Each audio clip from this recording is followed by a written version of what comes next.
The same thing every day gets boring. See, I talk too much sometimes. Yes, waffling, I think people call that. All right, okay. You wouldn't do that, would you? Did the secret sound go this morning? Well... Anyone close? Any clues? No, don't you be pushing my I heard buttons. other radio stations do something similar. They stole your idea and they give clues. They give clues, aye. Right. But I'm not a sheep, I'm a shepherd. Do you remember what the secret sound is? I'm not always convinced you do. I forget sometimes. It's quite But it comes back to me pretty quick. Have you a request or something? No, I don't. I just have a piece of paper. It's €650 tomorrow. It's nice money now, isn't That it? is a nice big lump. I'll tell you, I could get a wee weekend away somewhere for that. Out foreign or something. You get 500 litres of oil, wouldn't you? You would get 500, you'd get 600 can't litres. drop the oil You'd get prices. 600 litres of oil. Would you? I got 500 litres for $5.35. Haven't paid for it yet though, but anyway. How come you didn't pay for it and you got it? It's just because who you are. It's nothing to do with that. No. You just know I'm tight. Yeah, it's okay. Wait till payday. All right, Leo. Good luck. Have a good show. day. Take care of yourself. It's the 9 till noon show. Let's get a news update and say good morning now to Michaela Clark. Thanks, Greg. Good morning. Calls for a public inquiry into the killing of Donegal man Michael Leonard are stepping up. This May marks the 50th anniversary of his death after he was shot by the RUC near the Donegal-Fermanagh border. Donna Marie Doherty has more. A campaign for an inquiry into the killing of Michael Leonard will be launched in Leinster House tomorrow. Michael Leonard, who was from Petticoat, was shot dead by the RUC on the 17th of May 1973 near the Donegal-Fermanagh border at Brookhill, Letter, County Fermanagh. This year marks the 50th anniversary of his killing. With new evidence in the British Ministry of Defence records having emerged, the family are now renewing calls for a fresh inquiry. Donegal Deputy Pierce Doherty will speak at the launch of a booklet calling for an inquiry to be held into the killing tomorrow at 2 p.m. at Leinster House. Other speakers include Father Joe McFay, a first cousin of Michael Leonard, who has campaigned for justice for 50 years, and a researcher and campaigner, Kieran McArt. A group of 4 women from Inishowen have formed the redress focus groups to deal with issues they face as defective block homeowners.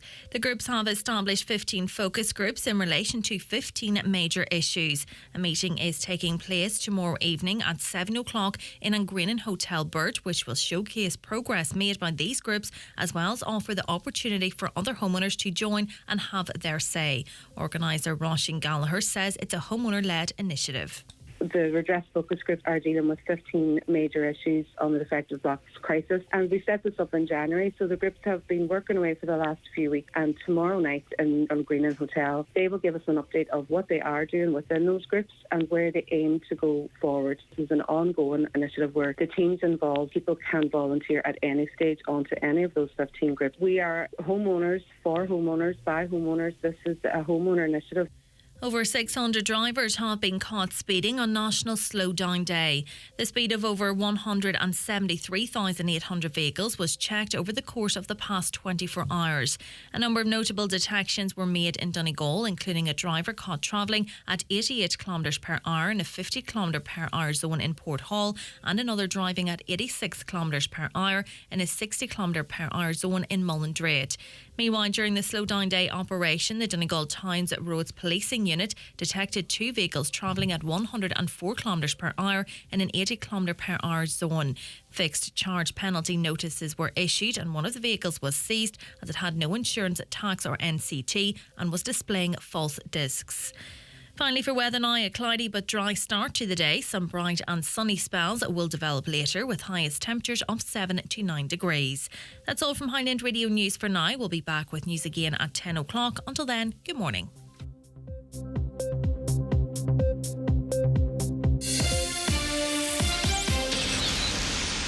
Hi. Did you know that your Irish Life pension could help the planet? By investing less in companies that harm the environment and more in those trying to help it, while always aiming to give you the strongest possible return. See irishlife.ie for pension funds that have a responsible approach, or speak to your financial broker or advisor. Irish Life Assurance plc is regulated by the Central Bank of Ireland. The county's #1 talk show, the 9 till noon show on Highland Radio. And now it's time for the talk of the Northwest, the 9 to noon show with Greg Hughes on Highland Radio. Good morning to you. 4 minutes past 9 this Wednesday, the 1st of March 2023. How are you keeping? Hopefully you're with us now for the next 3 hours of the show and throughout the day here on your number one local radio station, Highland Radio. Okay, plenty to come up to keep you informed and entertained on the show, but of course we want you to raise your issues with us, raise your concerns, tell us some good news, pass on information relating to an act of kindness in your life, whatever it might be. We're here for you, whatever you want to talk about. 086 60 25,000, WhatsApps and texts to that number. You call us on 07491 25,000. Now, don't forget, from the north or outside the Republic, drop the 00353. We want you involved in the show as well. Emails from anywhere, of course, to comments@highlandradio.com. And if you haven't watched the show before, why don't you hop on your Fire Stick, your smart TV, watch us on your big screen or on your smart devices, your screens. Okay. Let's go to the newspapers for this Wednesday morning, the 1st of March. The Finn Valley Voice this morning: construction set to commence on €31 million sewerage scheme. East Éireann, working in partnership with Donegal County Council, set to start work as part of a €31 million investment to upgrade the wastewater infrastructure in Ballybofane, Stranola and Buncrana. The works as part of the sewage scheme will result in significant improvements to water quality in the River Finn and Lough Swilly by eliminating stormwater overflows, safeguarding the environment and supporting social and economic development. The Inish Times this morning tells us that patients waiting for a bed at Carndonagh Community Hospital will have to wait a little longer. Up to 5 beds have been closed at the North Inishowen facility for a number of months, prompting calls for their immediate reopening. The beds are closed after a HIQA inspection advised that refurbishment works need to be carried out primarily in the dementia unit. The HIQA inspection, which was carried out on October 20th last year, found issues with fire safety in the chapel area and the dementia unit in the hospital.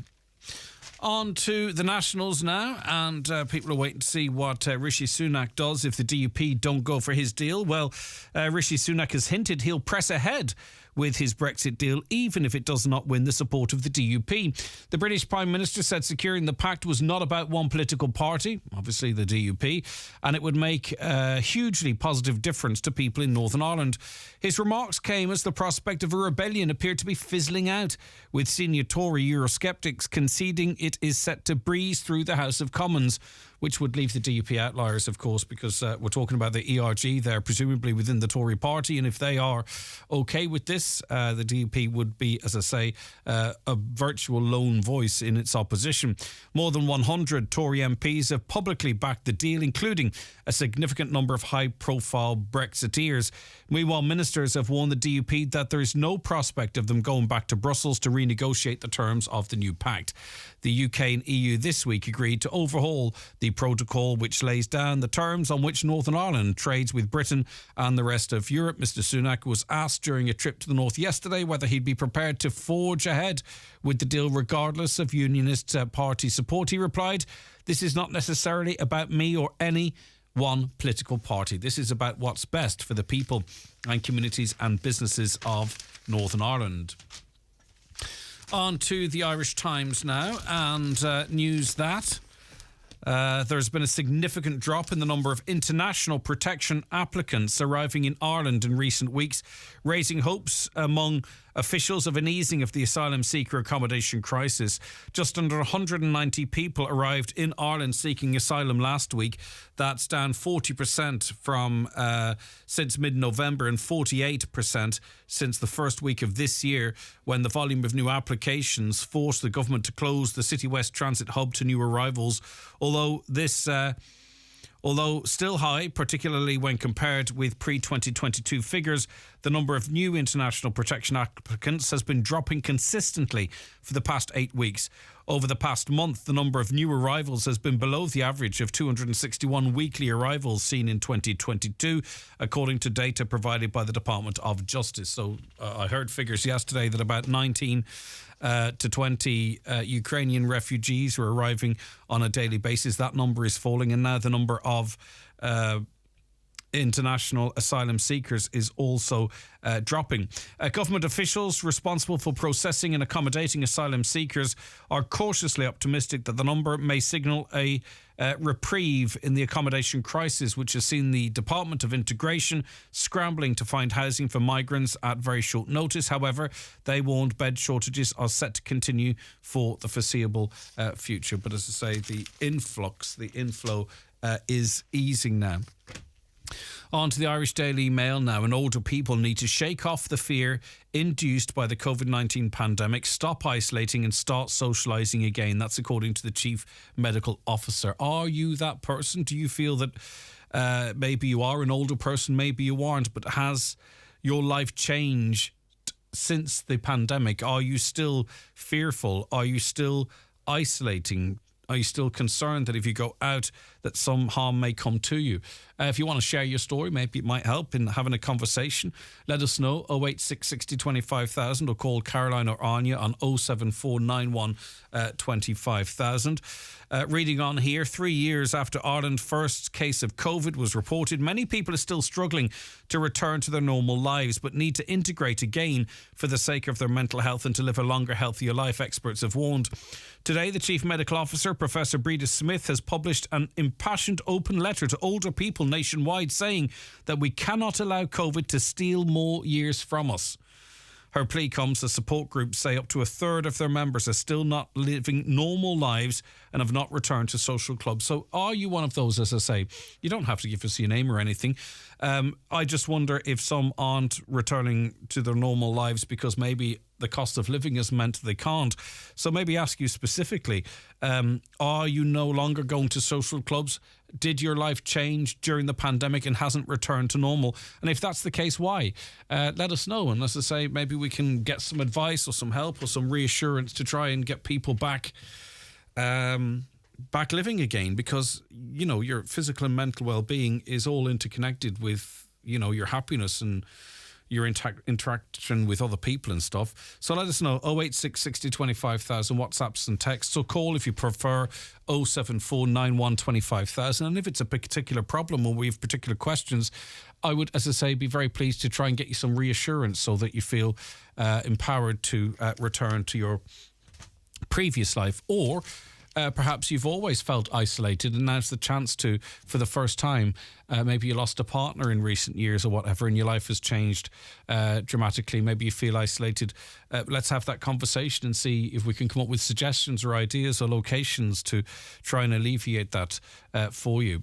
The Irish Daily Star this morning tells us that more than a quarter of all COVID-19 related deaths in Ireland were in nursing homes. Now I'm putting the word related in because still, for some reason, the media generally is attributing COVID as a cause of death when there are comorbidities as well. So I just think it's still prudent, as we had right from the very beginning on this programme, to refer to them as COVID-related deaths in Ireland. We're in nursing homes, which is shocking but not surprising. It's not shocking. We knew that. We were talking about it at the time.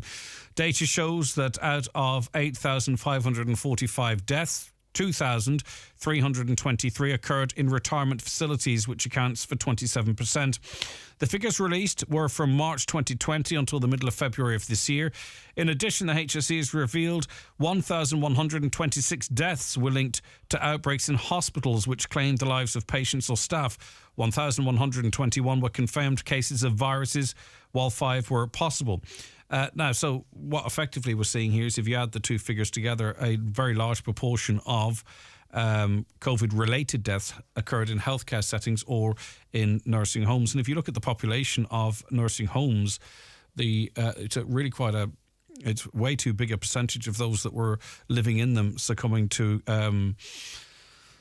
a COVID-related death. Health bosses also determined 12,582 cases of the virus were linked to outbreaks in acute hospitals affecting both staff and patients. It was Aontú's leader, Peadar Tóibín, who acquired those figures under a FOI. On to the Sun this morning. Energy firms will be dragged before a Dáil committee to explain why they're not passing on price cuts to consumers.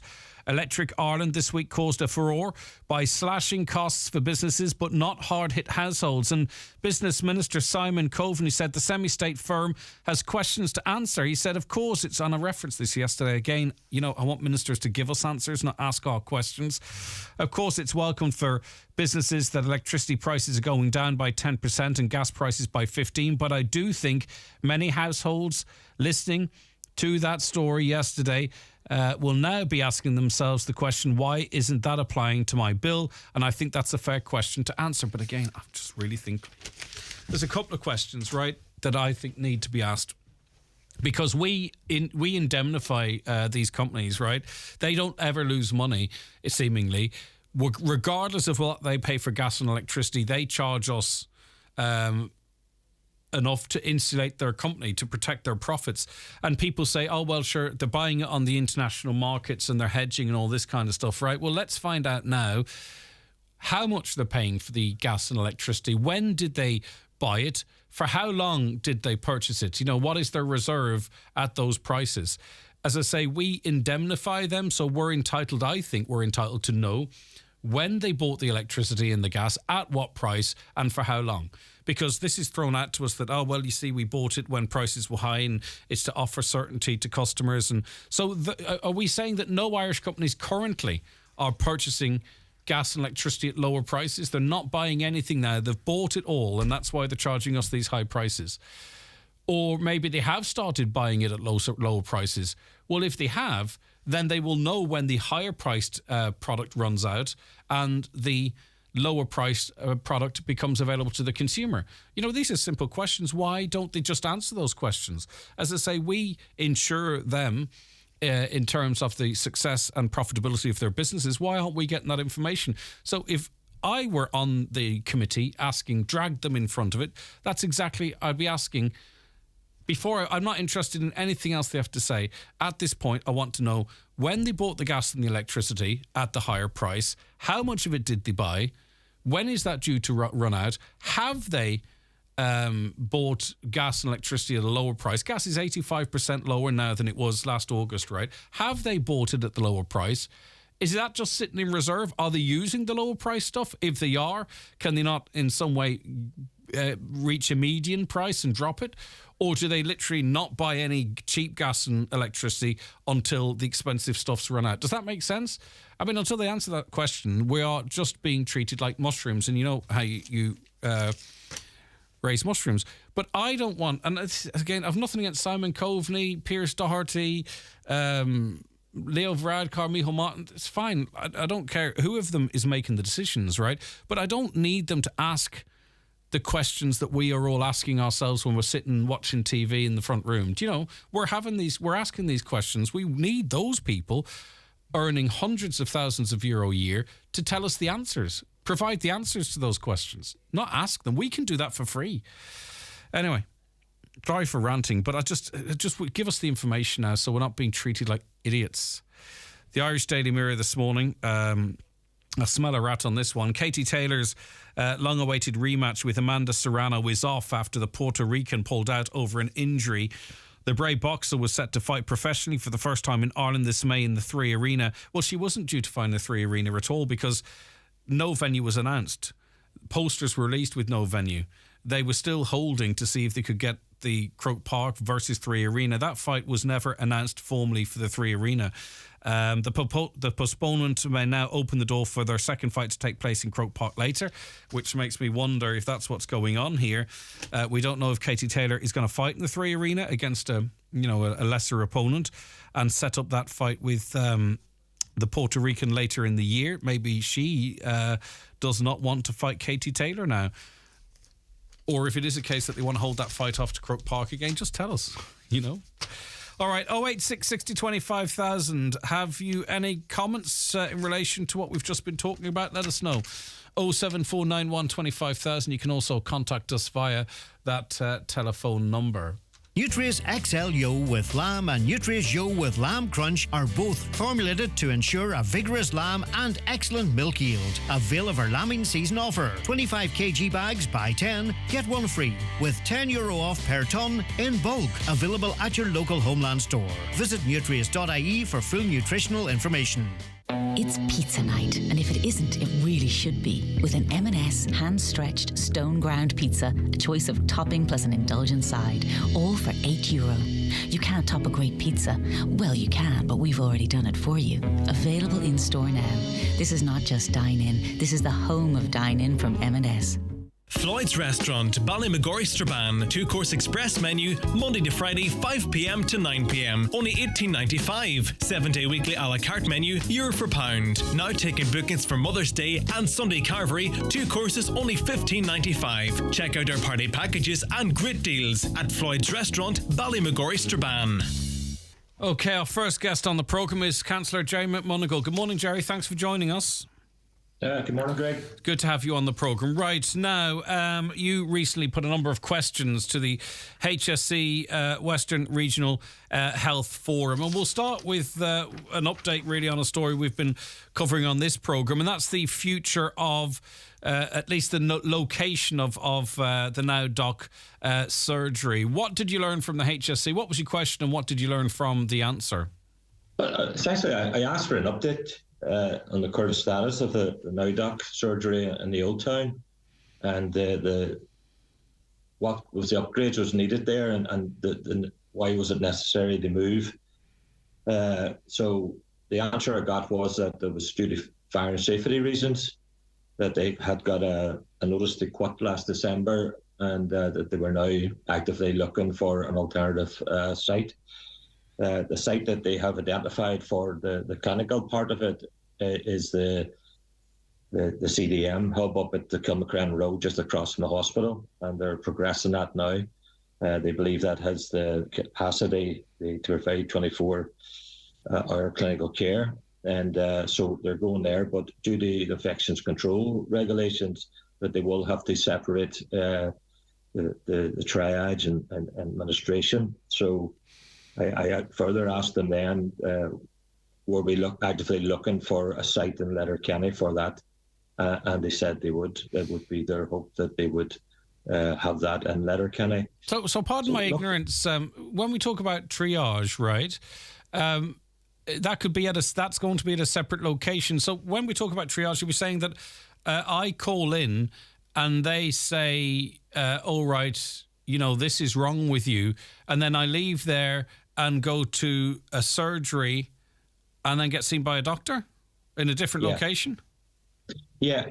Very unusual, that, is it? It seems unusual. Yeah, well, if you remember, the concern was that this call centre, call it what you will, a triage admin centre, was going to be made located down the country. Okay, sorry, I get you. So it's a telephone triage. I understand. Yeah. Sorry, I beg your pardon. Okay, yeah. So that's what's that. So what there's concerns around that and the location of that service and maybe the knowledge that people might have of local areas as such. So look, it's just what we're doing is we're keeping an eye on the Now Doc service.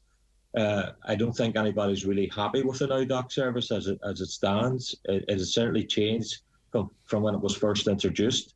There's concerns that the hubs around the county as well are maybe under threat, and we're not getting 100%, information on that or verification or clarification. Did you ask the HSE about the other hubs and the general feature of the service?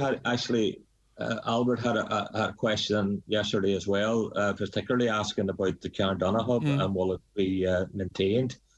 And the line we got was that, our intention our aim is to keep all the services as is, but there's no 100% yes.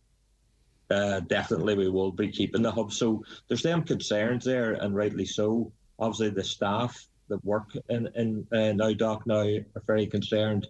What we're doing is just keeping their concerns up there and letting the HSE know that the service that we have, while it mightn't be perfect, it needs to be further resourced but maintained within the areas that it currently is. So just to see where we've moved on from where we were before, as you say, it's good to get the HSE on the record on some of this stuff. But, obviously there were concerns. Staff will have their particular concerns, but concerns from the general public that we could lose the hubs like the likes of Carndonagh, Mount Charles and elsewhere. Also that we could lose an actual drop-in centre in Letterkenny, and that calls may be answered and processed down the country, that the system might change to something else.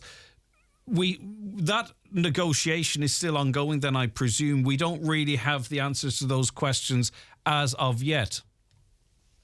Yeah, that's good. They said the negotiations are ongoing with all the relevant stakeholders. And that they'll keep us informed as events happen. The staff that I speak to are as much in the dark as any of the rest of us. Other than they know that there's discussions ongoing, but it's worrying that the fact that there's no information at all coming out to reassure the staff and reassure the public out there that while now Doc isn't as good as what we would want it to be, it's going to change, but we don't know if it's going to change for the better, and we don't know how well it's going to be resourced, and we don't know is there going to be a shift in where the bases are. So there's questions, and when you talk privately to the HSE, they assure you that they reassure you that no one will be losing their job, that people will be employed, but I don't like that answer, because it would suggest that they might necessarily be employed where they currently are and will be subsumed into the HSE somewhere along the line. And that would suggest to me that possibly now doc services could be being rolled back a bit. And I suppose there's two sort of things going on here, and maybe they intersect. Perhaps they do, perhaps they don't. I don't know. It's about what's best for staff, and maybe what's best for patients in terms of service delivery. The two may be different. As I say, the two might intersect. I think we have to make sure that we know which lane that we're focused on. Do you know what I mean? The staff, incredibly important, and we back them here, of course, 100%, but also in terms of a better service, because we don't know what the landscape of healthcare is going to look like in this county going forward. We don't know necessarily the future of Letterkenny University Hospital. We see a private practice popping up in Letterkenny from today. We were talking about it in the programme yesterday. Do you know what I mean? Are people going to look at that and go, well, there is a service there. Do we really need this service there also? But then again, that's only if you have a certain amount of money. Do you know what I mean? So I'm not saying there's anything. I just think we need to keep a really close eye on, do you think, as to where the provision of healthcare is going into the future, Jerry? Yeah, well, look, there was a number of questions raised across the Celta area yesterday, from Limerick to Donegal, and they were dealing with that type of scenario. There's a number of the primary care centres, for instance, which are in the control of private companies, and they're providing the services there. There is, as you say, the new private hospital and the clinical services being offered now here in Letterkenny. And while that's initially, if that was alongside a fully equipped and resourced hospital public service, that'd be excellent going forward. But unfortunately, we haven't got a fully resourced or funded public health service. And we only have to see and listen. I mean, I was in the hospital a couple of weeks ago with someone who was going through the accident emergency process, and it was just horrendous. The pressures that the staff was under, the amount of patients that were waiting to be seen to, the amount of elderly people that were waiting and had minor injuries and were waiting to be seen, and because it was a minor injury, they were sitting for 8, 9, 10 hours on a chair. I mean, it's just so. While you would welcome any health service that's coming to town or the county, what we first and foremost had to concentrate on is having a public health service that is adequate to meet the needs that's here today. And if those private services expand and there are plans to hire consultants and what have you in the medium to long term, as I said on the programme yesterday, the hospital is already struggling to attract and retain expertise. I just think the public hospital really needs to get its act together, and if that's the HSC supporting it better, which it probably is what we're talking about, then as I say, anything that offers extra services in the face of it, yeah, that's good, but we just have to make sure we're keeping an eye, I think, on the medium to long term. A caller says there's a fine building at St Connell's that's going to rack and ruin. There's nothing wrong with it just needs a revamp. The HSC are wasting money. It could be used for the hospital as an overflow. Does that talk to your other question that you had as it relates to vacant buildings? I think it does, actually, by coincidence. Yeah. So what was that? You asked, can the HSC estates outline what their short, long-term plans are for the vacant hospital buildings at St Connell's, Letterkenny? So what's there? And then maybe we can get to the answer. Yeah, well, it's a very apt question, but I had the question in relation to St Connell's because we have been on to them over a number of years about the St Connell's and a perfectly good building that's been allowed to go to waste. It's it's very much the fabric of Letterkenny as well, the whole history of it, and where it's located, really close to the hospital. And when you see the pressures we're under in the hospital these last number of years, it was a natural place to relocate either admin or clinical day care services into them buildings. So I asked the question yesterday to see what was their plans for it, because I don't think it's right. I'd agree with the texter that it's a disgrace that it's been lying as long as it has without being used and being allowed to depreciate. So they said that they are now looking at it. They have walked through it. The 1901 building, as they call it, that's the latest of the buildings that was built, that they're going to do a full refit of that and refurbishment scheme on it, and they'll be moving admin support into it. The other buildings are going to be refurbishing them over the period. It'll probably take a number of years, but to put in place some of the clinical services into there because of its co-location to the hospital and all.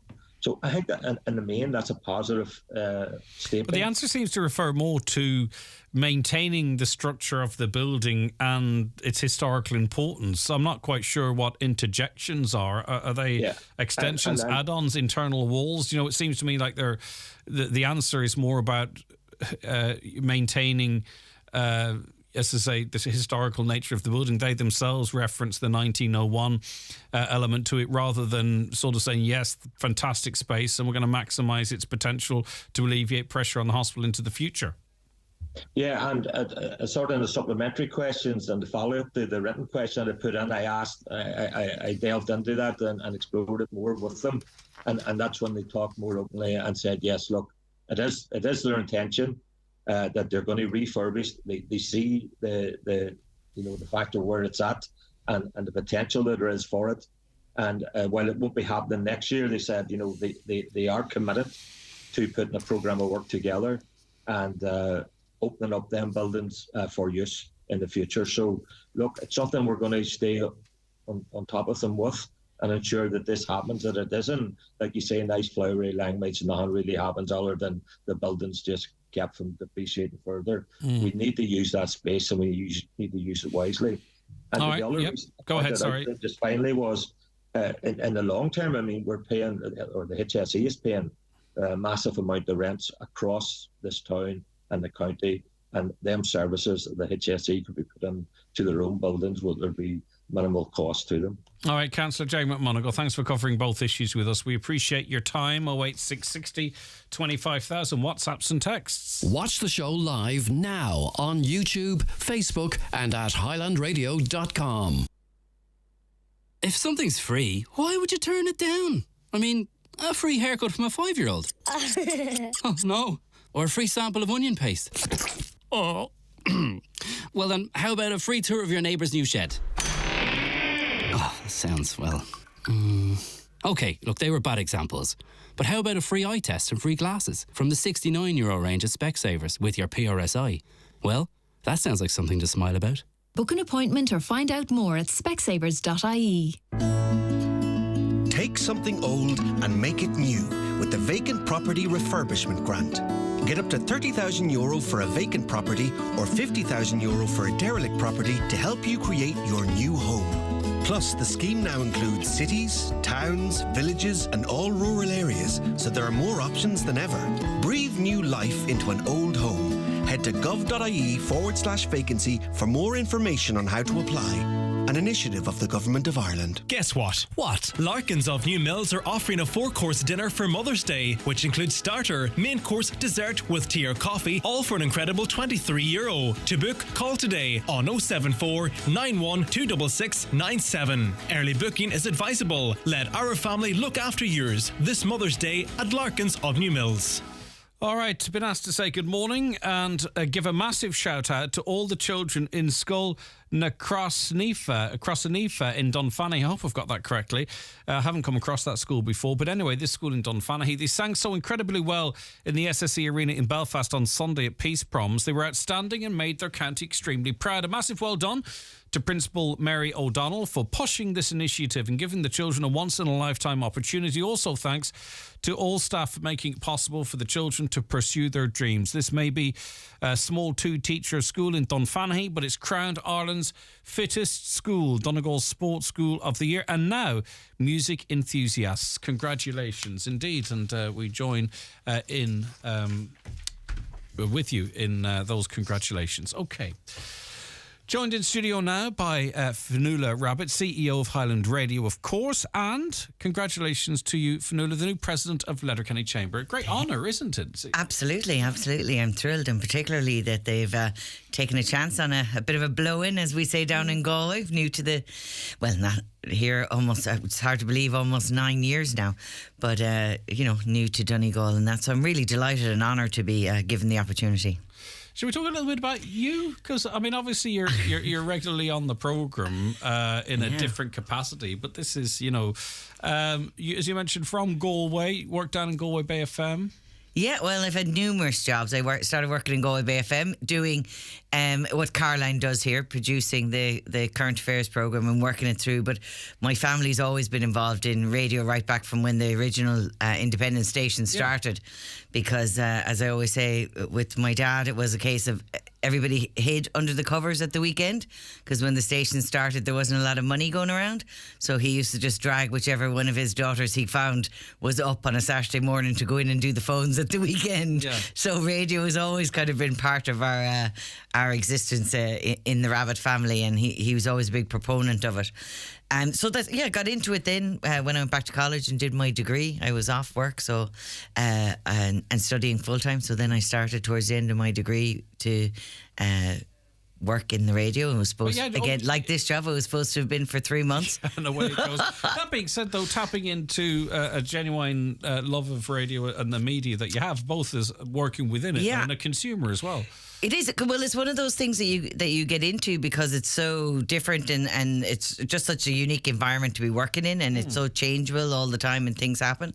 But then when I came up here, coming to Highland is even that was such a complete difference, because Galway being like kind of an half urban, half rural type station, it makes it much different, the approach that people have and the feelings that people have for the station. Coming up here to Highland and the love and respect that everybody has in this county and region for Highland Radio, it just made it a much more daunting affair for me, really, because you obviously don't want to be the one that damages or that upsets the people of the region, and that to make them feel that it's but you want to that Highland is things, but at the same time you don't want to be held back by the don't fix what's not broken, but you can't stand still at the same time. Yes, you have to kind of be exactly. You have to sort of find that fine line in that, moving things forward, like we've done with digital and doing things, introducing new aspects to the business, but while also then kind of maintaining what makes Highland great, what makes people love it. And that's why the Chamber is such a brilliant place. Like for me, when I came up here, I was very daunting starting in a business that I didn't know a lot of people up here, I didn't know a lot of things. As I think it's kind of similar to if you're starting off as an entrepreneur with your own business, you're stepping into a new kind of arena. I came up here, I didn't really know many people, I didn't have friends or different things like that up here. I got into the Chamber and it just really was an amazing thing for me personally, not just for Highland being involved in it and for what we get back and forth with, but just for myself personally. Yeah. You meet just an amazing group of people. That It's a being great way to said, network. And this is no slight or criticism, but I would imagine it's also nice for a chamber or an organisation or a business community that have someone new to come in as well, a fresh set of eyes. You know what I mean? So sometimes being new to an area, having sort of a new type of input or whatever, it can be an advantage as well. Well, I wouldn't like to. They might all start ringing in to say no, but Okay, well, I just I would said like no. I would think so. I would think so possible. myself, but I don't want all the board to be ringing in and thinking, oh God. But no, I do think so. I think it's good to have a lot of different people coming in and out of it, and that's what we're trying to do in the chamber is encourage people to join. Like there's 285 new members now in the chamber. I think we've had over 30 new members in 2022. Hopefully we'll build it that way as well. We've got some fantastic staff there with Tony and Louise and Marie that started last year, and it just means that with this core staff now that we have, as well as the auxiliary staff that work there, we're able to go out more and to actually speak to the members more. You know, it was difficult, and particularly with over the last few years, every business was kind of down to its core. So now we're really took the step last year to hire extra staff, and now we're really ready to get out there and to interact with the people. You know, yesterday I was at a great event out in Carragart, out in the G-Tech in Carragart, which is a fantastic facility that they have out there. We were down in Guidor at the G-Tech there a while ago. So we're trying to spread out as well to that's it, because businesses outside of Letterkenny in some ways as well. Chamber, but I mean, obviously, that new membership is and through the awards ceremony and everything else, it's not just about Letterkenny businesses. I was going to say anymore. I'm not sure it ever was only just about Letterkenny businesses. No, I don't think it but ever there is was. Active. It's more actively now spreading its wings. Is that a well? I over think the last it's few because years? we've managed to get into different areas. Obviously, the core is the Letterkenny businesses, and that's where the foundation of it is, and that's where its roots are, and the importance is when we do the St. Patrick's Day Parade, when we do things like the busking festival, even the Christmas lights. It's about generating a feeling in the town, getting people into the town, making them realise what the town has to offer in that. But when it comes to a larger remit that we do, which is like lobbying, a lot of the cross-border work that we do now that we have a significant relationship with the Derry Chamber of Commerce, that kind of work that we do, that benefits the whole region. It doesn't just benefit Letterkenny, and I think that's what we're trying to show. Does well, the surrounding areas. This is it exactly, and that's why we want to bring other businesses in as well to see either how can we help them by them becoming members with us, or how can we collaborate with them in projects that's only going to make the region better. And really that's what it's all about. It's just making things as that businesses want to be here, that they want to set up here, and that they have the structures in place and the supports in place to make it to succeed. So that's and you mentioned the chamber and its role during the pandemic. Often organisations, they're worthwhile all of the time, of course, but it's maybe slightly easier when things are going great. You have to sort of maximise that and what have you. But when things are tough, then that's when the network really comes into play, I would imagine. I think so. What I mean? Where people can support each other, share ideas or whatever it might be. No, I think that's a big reason why, even last night at the AGM, we were talking about why we had such a significant jump in membership last year. And I think part of it was the fantastic work that Tony and the team did during the pandemic. Obviously, Marie coming on board, focusing on new businesses or new members is helpful too. But the work that was done during the pandemic, and that was not just for people that were in the chamber, but Tony and the chamber has never been that it keeps the information to itself. It comes on here, it goes out into the businesses, it spreads the word to people. They often call businesses that they think, because we find out stuff about funding that might be coming down. We find out stuff about support.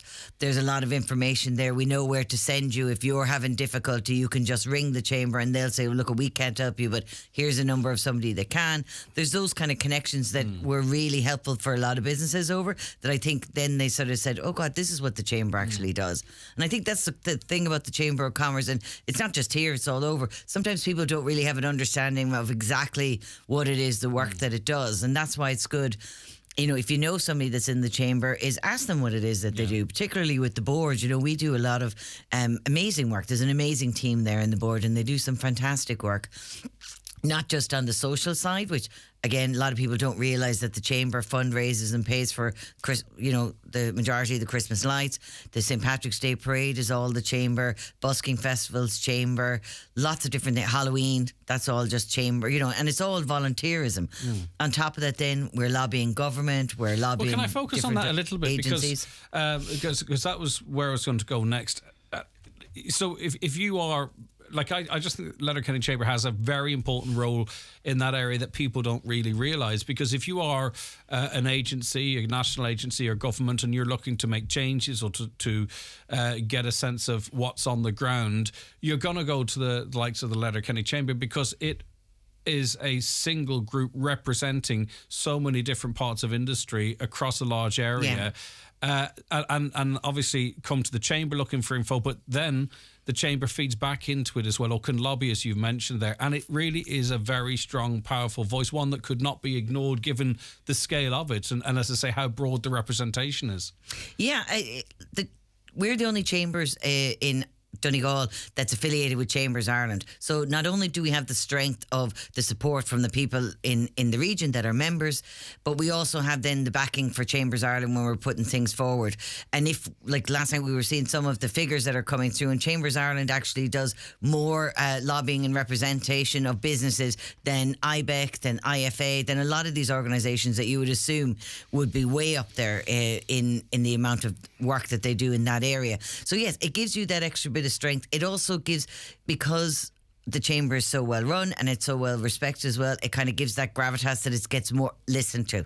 It's very difficult for an individual voice to be heard sometimes above all of the clamour, but when you have a strong Chamber, it can stand up and say, no, this is why we need this. We were very fortunate last year that we got to have a sit down, which is very rare that it would happen, but we just sat down around a table. There was about 20 of us, and had a conversation with Micheál Martin, who was the then Taoiseach. Yeah. Those are the type of things that not everybody, and as an individual, would have difficulty doing, but we are able to do that because of the strength and the respect that the Chamber has garnered over the years. And all the more reason for businesses to join and to have feel that they are, I know the Chamber even, it represents and acknowledges all businesses, whether they're members or not, but to be in there having your say, because it's not just about membership. The Chamber in the past, and I'm sure you're going to continue that, it's about engagement as well, not just being a member of it, but engaging within the Chamber. Oh, absolutely. That's what it's about. We do so many things within it. For our members, we host events in different sectors. We also host events that some of the members might like to get word of what their business is doing. So particularly some of the service industries that are involved in the Chamber, they would have events talking to the members about what their business is in order to help with their own networking. We have just tea and coffee networking events and that kind of thing as well. So there's lots of different things that people can engage in. What I would say to you is come to one of our events, have a chat and see. One, the cost of the Chamber is not what people might think. It's based on your business. Joining is based on your business, the business size, staff. It's all very clearly laid out in the rate cards and stuff that we have.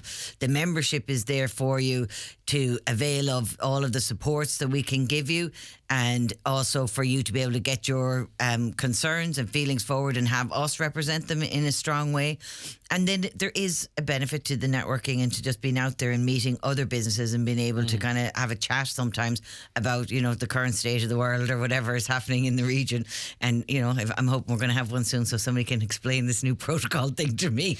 Tell me what bits I need to read and what not. But those are the type of things that we can do on a social scale and then on a more serious scale. Exactly. And it's just even some things like applying for schemes, for government schemes as it relates to, deductions to electricity or whatever. You can seem overwhelmed and isolated by something like that. Absolutely. There, but you can speak to someone else in the Chamber that's got experience, and that's just the casual benefits of it. That's it, exactly. It's just having little chats, particularly, I think one of the good things that has come out of the last couple of years is we have an awful lot of people that have started up their own small businesses themselves. They've gone out on their own and they're doing, be it like media design or digital, and they're all different kind of things. You see it in these fantastic facilities like the G-Tech buildings across the county.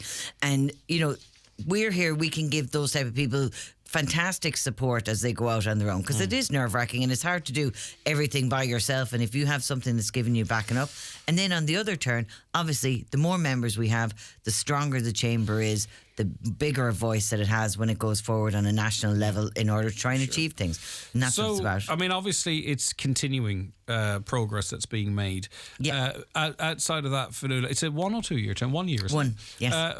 Do you have anything that you particularly want to focus on over the course of the year, or is it maintaining the current momentum that's there? Obviously that's going to be to the forefront. Yeah. But what else would you like to... I suppose that's really what it is. It's about maintaining the current momentum. There's a lot of funding that's due, the shared island funding and different funding that's coming up. There's a couple of major road schemes we're talking about trying to get on board to see if we can do anything to help lobby about the A5 as well as our own the T10 and that kind of thing, the 10T, I'm always mixing that up. All that funding is due to come out, so we want to sort of work on that. But really what it is about is, for me, it's about elevating Donegal. Since I've come to Donegal, it's just been an amazing experience for me, and particularly personally, I've just enjoyed it so much. And Donegal is such a fantastic area, and I really think what we need to do is go out there even more and tell people, come there. I always say I think it's unbelievable to think that I grew up in Galway and I had never been to Donegal until we became involved in Highland Radio, and everybody should be tromping up here to see it. For sure, and you're so right in that, you know, it's a balance you try and strike on a programme like this as much as possible. Of course, we have to fight our corner to make sure that we, you know, get what we deserve, that there's equal treatment, but we also have to ensure that we spend as much time, if not more, actually talking about the improvements, what the place has to offer. And we do an awful lot of that in conversations with the council and the chamber and others. Yeah. But, we are also making advances. But there are key issues, and we have to continue to amplify and highlight those. So absolutely. But we also need to remember, as you've quite rightly pointed out yourself, and we try and do as much as we can on this show as well, how much the county has to offer in terms of improved infrastructure, in terms of an option for people to relocate here, in terms of making sure you turn right on the Wild Atlantic Way and not just left. That's and come up here. That's it, 100%. That people need to come around here, and I think one of the things that Donegal has, which is needs to be highlighted more, which I mean is done by many agencies, but that what I'd like to be doing as well is that, you know, the work-life balance that you can have here, you know, with all these areas now, and I said the likes of the G-Techs and the different type of organisation, the hubs, you have the Alpha Beta buildings, different things like that are coming to Letterkenny and other areas. All of these things just make it so much easier for people to move here, to have their businesses here, and then to enjoy the fantastic work-life balance that you can have in a county as fantastic as Donegal. So really, I think what I want to do with it is like working in Highland. One of the things I always liked about Highland, the logos and stuff, which I would never touch, is how it talks about itself as being, we talk about ourselves as being the voice of Donegal. I was going to say, have you jacked it in already? I know, I've jacked it. Oh God, no, I'm way too big for you people. I'm way too big for you people now. If I know you, your LinkedIn's already updated. It may be. But I love the fact that Highland Radio is the voice of Donegal, and we strive, and that is kind of our mantra, as in, are we doing something that's of a benefit to? And that means talking about the good as well as the bad, and you have to highlight that. The chamber, that's another version of what they consider themselves, which is the voice of business in the region. And that's what you want to do. So really what you just want to do is go out. The chamber without the businesses is not a chamber. Highland Radio without its listeners is not a radio station. No, absolutely. So, you know, and it's all about making Donegal better. I think that's the one thing that both the chamber and Highland and so many businesses across the region are doing, is we all have a great appreciation for the place, you know, that we live. We're grateful and thankful to be here, and we just want to make it even better. All right, listen, well, congratulations, Fionnuala, CEO of Highland Radio, and now the new president of Letterkenny Chamber, and a whole new group of individuals also appointed to various roles.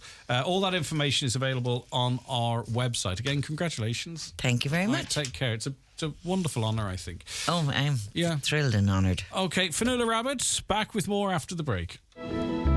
Not sure where to start with your smart meter? Sign up to a Home Electric Plus smart meter price plan from Electric Ireland to see how much energy your appliances are actually using. Track your usage monthly, daily or even hourly and get tips and advice on how to use less. It's a smart start to controlling your energy usage. To sign up, search Electric Ireland Home Electric Plus. Smart meter and online account required. Features available after 4 months. T's and C's apply. See electricireland.ie. Right Price Tiles and Wood Flooring are 25 years old, and to celebrate we're offering up to 70% off across all tiles, wood flooring and bathware. And each week 25 lucky customers will win their order for free. That's right, for free. Right Price Tiles and Wood Flooring, up to 70% off birthday sale now on. Highland Radio weather updates with Ireland West Airport. Discover Edinburgh this summer with Ryanair's 3 times weekly service. Stunning architecture, endless winding streets and an awe-inspiring castle. Ireland West Airport. Don't just take off, take it easy. Unless you're waiting on rain, this stubborn high pressure over the country is quite pleasant, isn't it? Especially on these brighter mornings and evenings. Let's see what the weather forecast has in store for us for today. A cloudy but dry. I'll start that again. A cloudy but dry start to the day. Later, the cloud will break up with some bright and sunny spells developing. Staying dry, though, to this evening with top temperatures of 7 to 9 degrees with a light easterly breeze. Chilly again tonight, 0 to 3 degrees. And, bits and pieces of rain here and there. But, as I say, remaining dry for a while.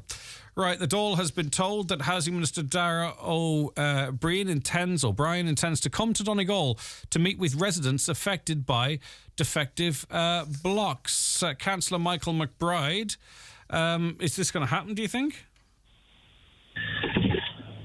Well, good morning, Greg. Morning. And just listening to the news on Highland Radio this morning was the first I heard that Minister O'Brien was planning on coming to Donegal to meet with Michael homeowners, and I just have great difficulty with what's happening with Minister O'Brien myself. Going back to last September, I got on a motion at the Letterkenny municipal area asking for a meeting with him for the municipal or the county council to meet with him regarding modular homes for people with Micah, and he sent us a letter back to say to acknowledge the first letter that was sent.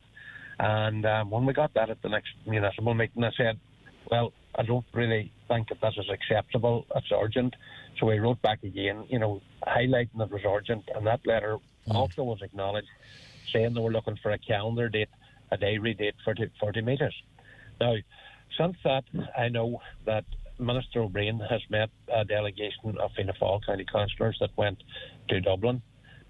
He's also met a delegation of Fingale County councillors that on an online meeting.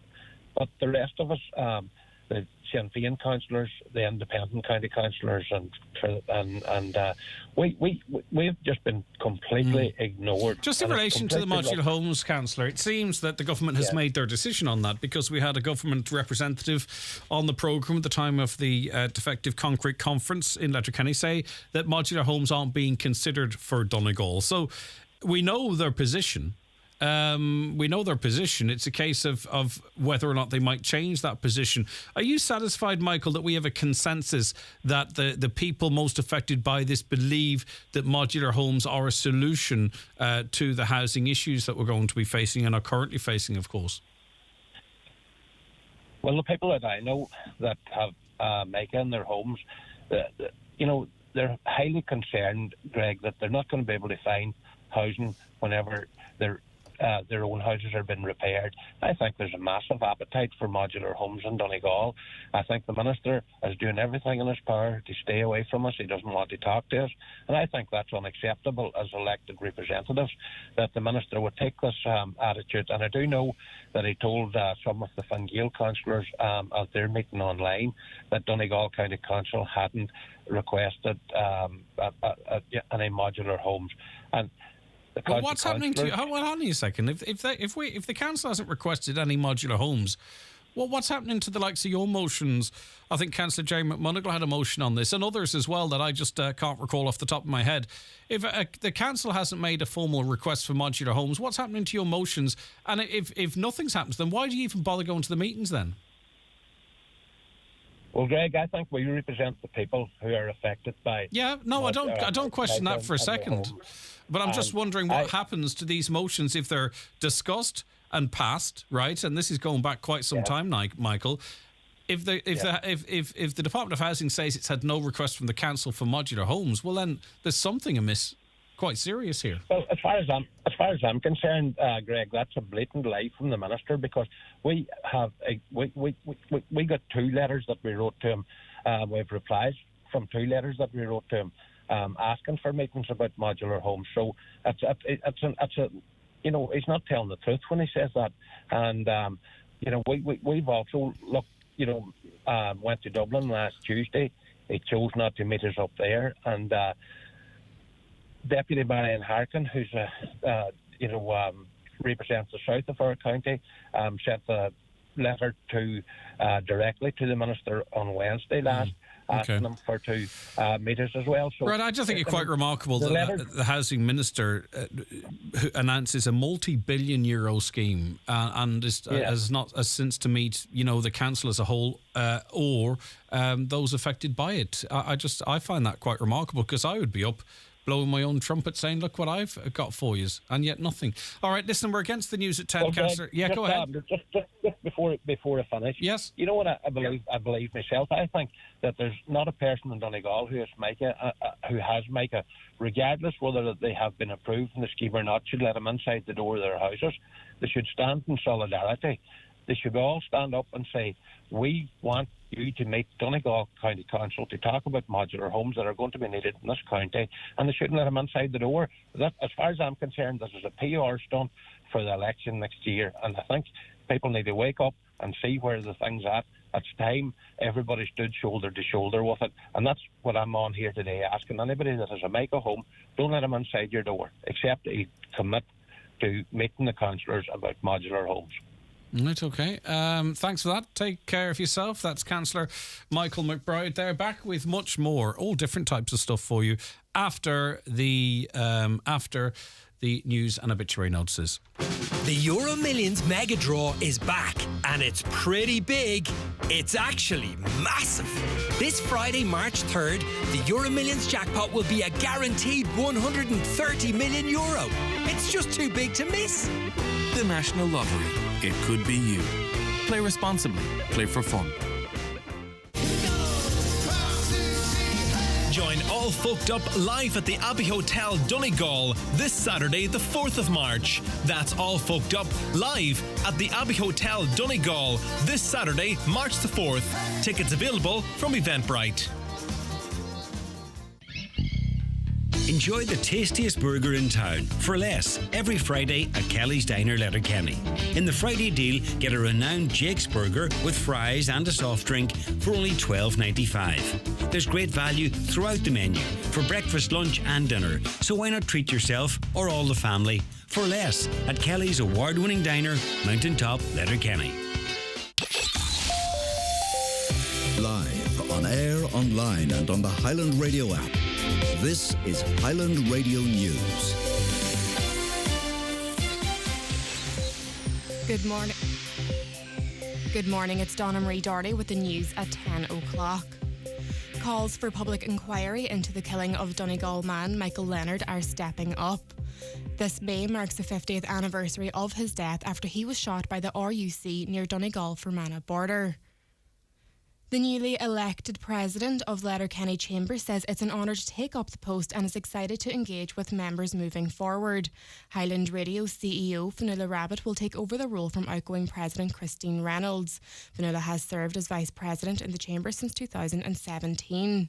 The Chamber says it is ready to build on the success from last year and continue to develop relationships with key stakeholders across Donegal. Like, there's 285 new members now in the chamber. I think we've had over 30 new members in 2022. Hopefully we'll build it that way as well. We've got some fantastic staff there with Tony and Louise and Marie that started last year. And it just means that with this core staff now that we have, as well as the auxiliary staff that work there, we're able to go out more and to actually speak to the members more. A group of 4 women from Inishowen have formed the Redress focus groups to deal with the issues they face as defective block home owners. The groups have established 15 focus groups in relation to 15 major issues. A meeting is taking place tomorrow evening at 7 p.m. in Ungrainan Hotel Burt, and it will showcase progress made by these groups as well as offer the opportunity for other homeowners to join and have their say. Organiser Roisin Gallagher says it's a homeowner-led initiative. The redress focus groups are dealing with 15 major issues on the defective blocks crisis, and we set this up in January, so the groups have been working away for the last few weeks, and tomorrow night in Greenland Hotel they will give us an update of what they are doing within those groups and where they aim to go forward. This is an ongoing initiative where the teams involved, people can volunteer at any stage onto any of those 15 groups. We are homeowners, for homeowners, by homeowners. This is a homeowner initiative. An Inishowen councillor says he will keep the pressure on in a bid to expedite the full reopening of Carndonagh Community Hospital.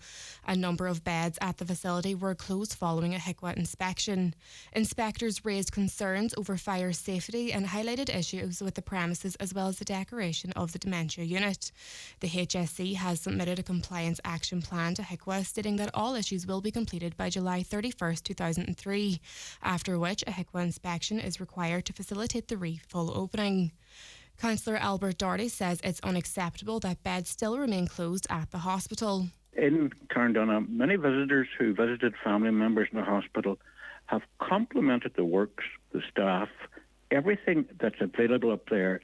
So to see up to 16 beds still not occupied, that has caused local concern. I have asked and pressed that if an earlier date can be delivered, that the HICWA inspection is complied with, that these beds would be available for occupancy at the earliest date possible. Over 600 drivers have been caught speeding on National Slow Down Day. The speed of over 173,800 vehicles was checked over the course of the past 24 hours. A number of notable detections were made in Donegal, including a driver caught travelling at 88 km per hour in a 50 km zone in Port Hall and another driving at 86 km in a 60 km zone in Mullindrate. Meanwhile, during the Slow Down Day operation, the Donegal Town Roads Policing Unit detected 2 vehicles travelling at 104 kilometres in an 80 kilometre speed zone. Fixed charge penalty notices were issued.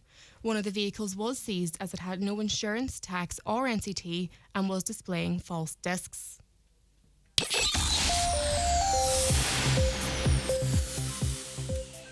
And for weather now, a cloudy but dry start to the day. Some bright and sunny spells will develop later. Highest temperatures today of 7 to 9 degrees. That's all for now. We will be back again with the headlines at 11 o'clock.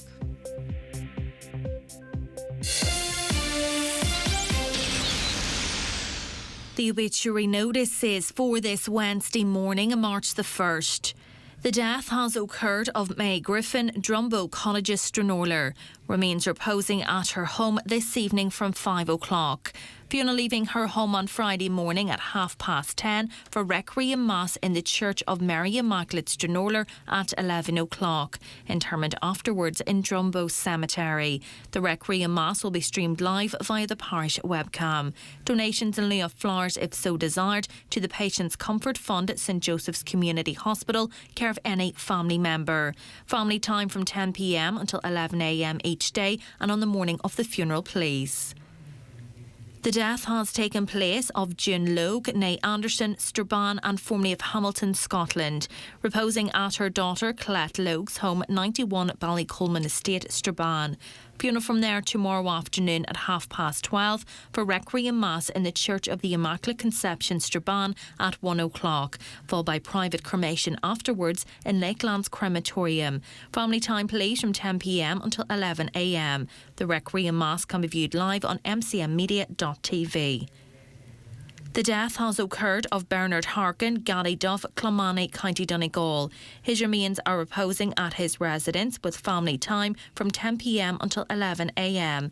Funeral from there on Friday morning, leaving at 10:15 for 11 o'clock Requiem Mass in St Mary's Church, Clonmany, followed by burial in the new cemetery. Requiem Mass can be viewed on churchservices.tv. The death has taken place of Gertie Duddy, née Boyle, 47 Barrack Street, Strabane, reposing at her home. Fiona leaving her home tomorrow morning at 22:10 for Requiem Mass in the Church of the Immaculate Conception, Strabane, at 10 o'clock. Interment afterwards in Strabane Cemetery. Family time please from 11 p.m. until 11 a.m. The Requiem Mass can be viewed live via the parish webcam. And the death has taken place of Marjorie Brown, 14 Moneycannon Road, Dunnamana, reposing at her home. Fiona leaving her home this afternoon at 12:25 for Requiem Mass in St Patrick's Church, Killeen, Dunnamana at 1 o'clock. Interment afterwards in the adjoining cemetery. Family time please until 11 o'clock this morning. The Requiem Mass can be viewed live via Donaghadee Parish YouTube. For more details, including any family health guidelines for wakes and funerals, please go to highlandradio.com.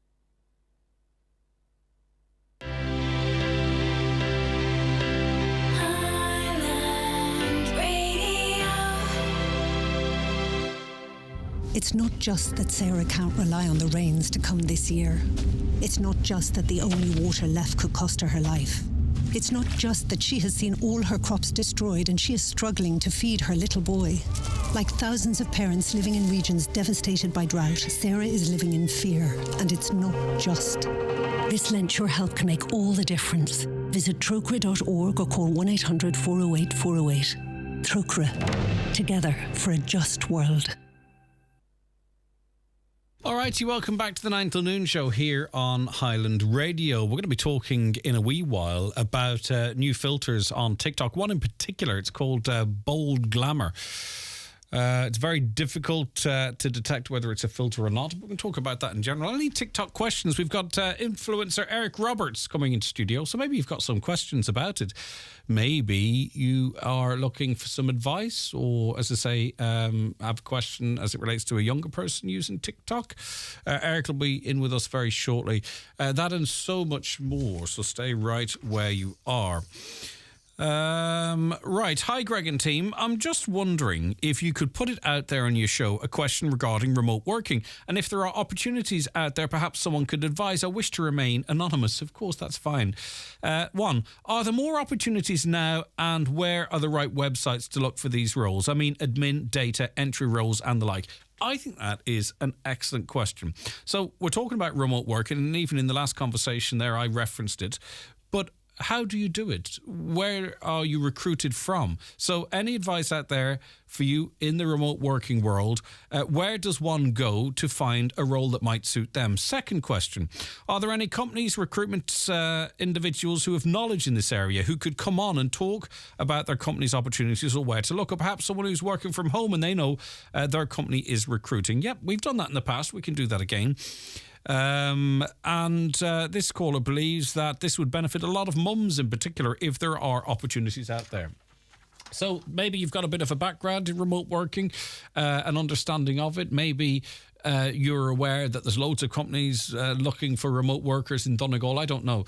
Let us know if you have any advice for that listener. 086 60 25,000 WhatsApps and texts, or give us a call on 074 91 25,000. Or maybe you're a business that is looking for someone to work in admin, data entry roles and the likes. Well, we've got a very eager person here who seems ready, willing and able. And as I say, if there's enough interest in it, it's something you guys feel we should do a feature on, more than happy to do that to anything that helps. The building in St Connell's was left wreck and ruin after the mental health ward had to be abandoned. Should never have happened. Bad management by the HSE. No forward thinking. What does that tell us of what happened of the day-to-day running of LK Hospital? What you heard from the HSE, they're looking at that now. Totally agree with the empty buildings at St Connell's and thinking how millions is being spent on warehouses for storage, outpatients, etc. throughout the town. I think St Connell should be used more as a ward for patients, not more administration space. Surely patient space is more important. Dukery and Lettermacher ward surgeries are both closed. Tried joining surgeries in Letterkenny, but none were taking any new patients. What are we to do? Any advice? Hello, Greg. Yes, it would be a great... if life could get back to normal living, as it is good to be able to go out to socialise again. Thanks, Mary Ferry. Yes, indeed. I think it is for most part. I think that what we're talking about here There are some services that, let's face it, I think the pandemic was used as a smokescreen to make certain decisions as it relates to certain services that are provided to the public. But in terms of, getting out there and doing stuff and interacting, I'm kind of more talking to people that are not doing it by choice because they remain fearful. We want to reach those people and make them, give them advice or opportunities or suggestions as to how they can not be isolated and can return to life as it was before the pandemic, or even, as I said earlier, for the first time, make new connections, new friends. There's lots of stuff going on, and we were talking recently of some initiatives in a couple of the smaller areas of Donegal where, there's information nights about so much that's happening in the local area, but it's a case of putting person A in contact with service B, isn't it? Good morning, Greg. These old people aren't, I don't want to refer to them as that if that's okay. Good morning, Greg. Older people aren't going back to normal life because the CMO and her like told them for years life wouldn't be going back to normal. This is the new normal they always talked about. Well, the new normal, you might remember, is a phrase that I refused to use on this programme right from the very beginning because I thought it was a load of nonsense. There was a reaction to something at the time. We need to assess whether that reaction was correct or not and learn from it. But, life has to return to what it was before. There's no new normal as far as I can see. And as I say, it's great. It's great. Maybe it's a good opportunity to reach those people that are living different lives now and get them back to the way they were or improve them further.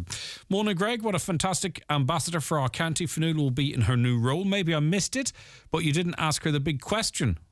Will she contribute to the entertainment updates on a Friday? Of course, but that's you look at her CV, you've got, lots of stuff there, but the top three that we all know of, that's entertainment on a Friday at the top. Then, CEO, or I don't know how the chamber and the I presume, that doesn't matter.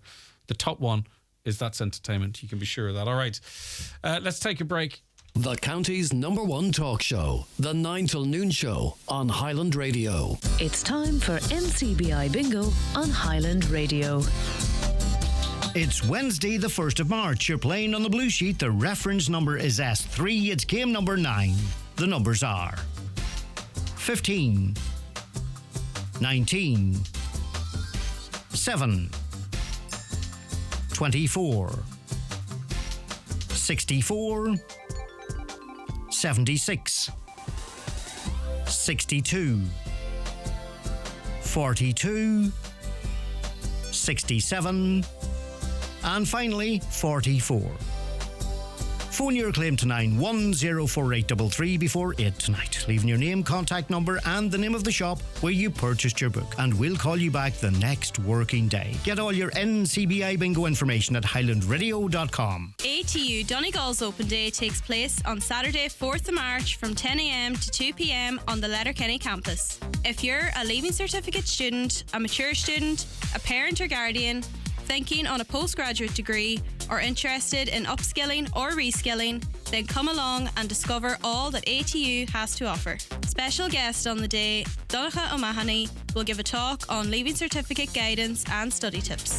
Bring the family along and enjoy fun, games, music and a complimentary burger bar on the day. Saturday 4th of March, don't miss it. See ATU Donegal socials to register.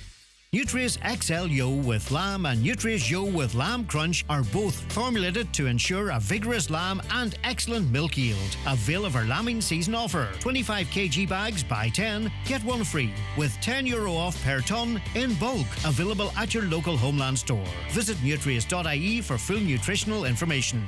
Save hundreds of euros on custom charges shopping online with Space Hub Dairy. We provide a full virtual office address mailbox service for all your business and personal use. Save your business hundreds, possibly thousands, on custom charges with Space Hub Dairy. Call 048 7187 8077 for more details. Okay, you're welcome back to the programme. We welcome into studio now Eric Roberts, and he is, amongst other things, an influencer. Eric, how are you getting on? Greg, how are you getting on? What Good is to be the here. life of an influencer before we get into the nuts and bolts of why we invited you on? God, it's a good question. I don't think my life's any different to anyone else's, to be honest. It's all very new to me. I kind of started over lockdown and it's kind of snowballed from there, and I'm just enjoying the process. So, I mean, in the first instance, it's entertaining people or informing them, isn't it? Really, that's essentially what I try and do every day. Just make people's day a bit brighter, make them laugh. And I think I'm quite transparent with my content on Instagram. I show a lot of family life, and I kind of just take the piss in myself more than anything else, and people seem to enjoy it. And is it something? Is it a career? Do you think, not for you at this point? I mean, generally speaking, do you think like influencing can be? We need a new phrase for it, I think, really, because I'm not comfortable, say, on Twitter, where the people that you're connected with are called followers, if you know what I mean. Mm-hmm. And like, I don't like to refer to my followers like a cult almost or something. Yeah, exactly. And I'd be uncomfortable talking about being an influencer. I don't know if you're the same. It's the phraseology of it. It's not. Yeah, I think it is what it is. I think it's probably changed in recent years, and it's gone from influencer, and it's now more content creation. Yeah, I agree. I think people are a lot more authentic, and I think people can see when someone's not being honest with what they're posting online. And it's essentially you're just letting people into your life. As I say, I post a lot of family content and a lot of humour-based stuff, but majority of it is just me and my authentic self and what I'm doing day to day.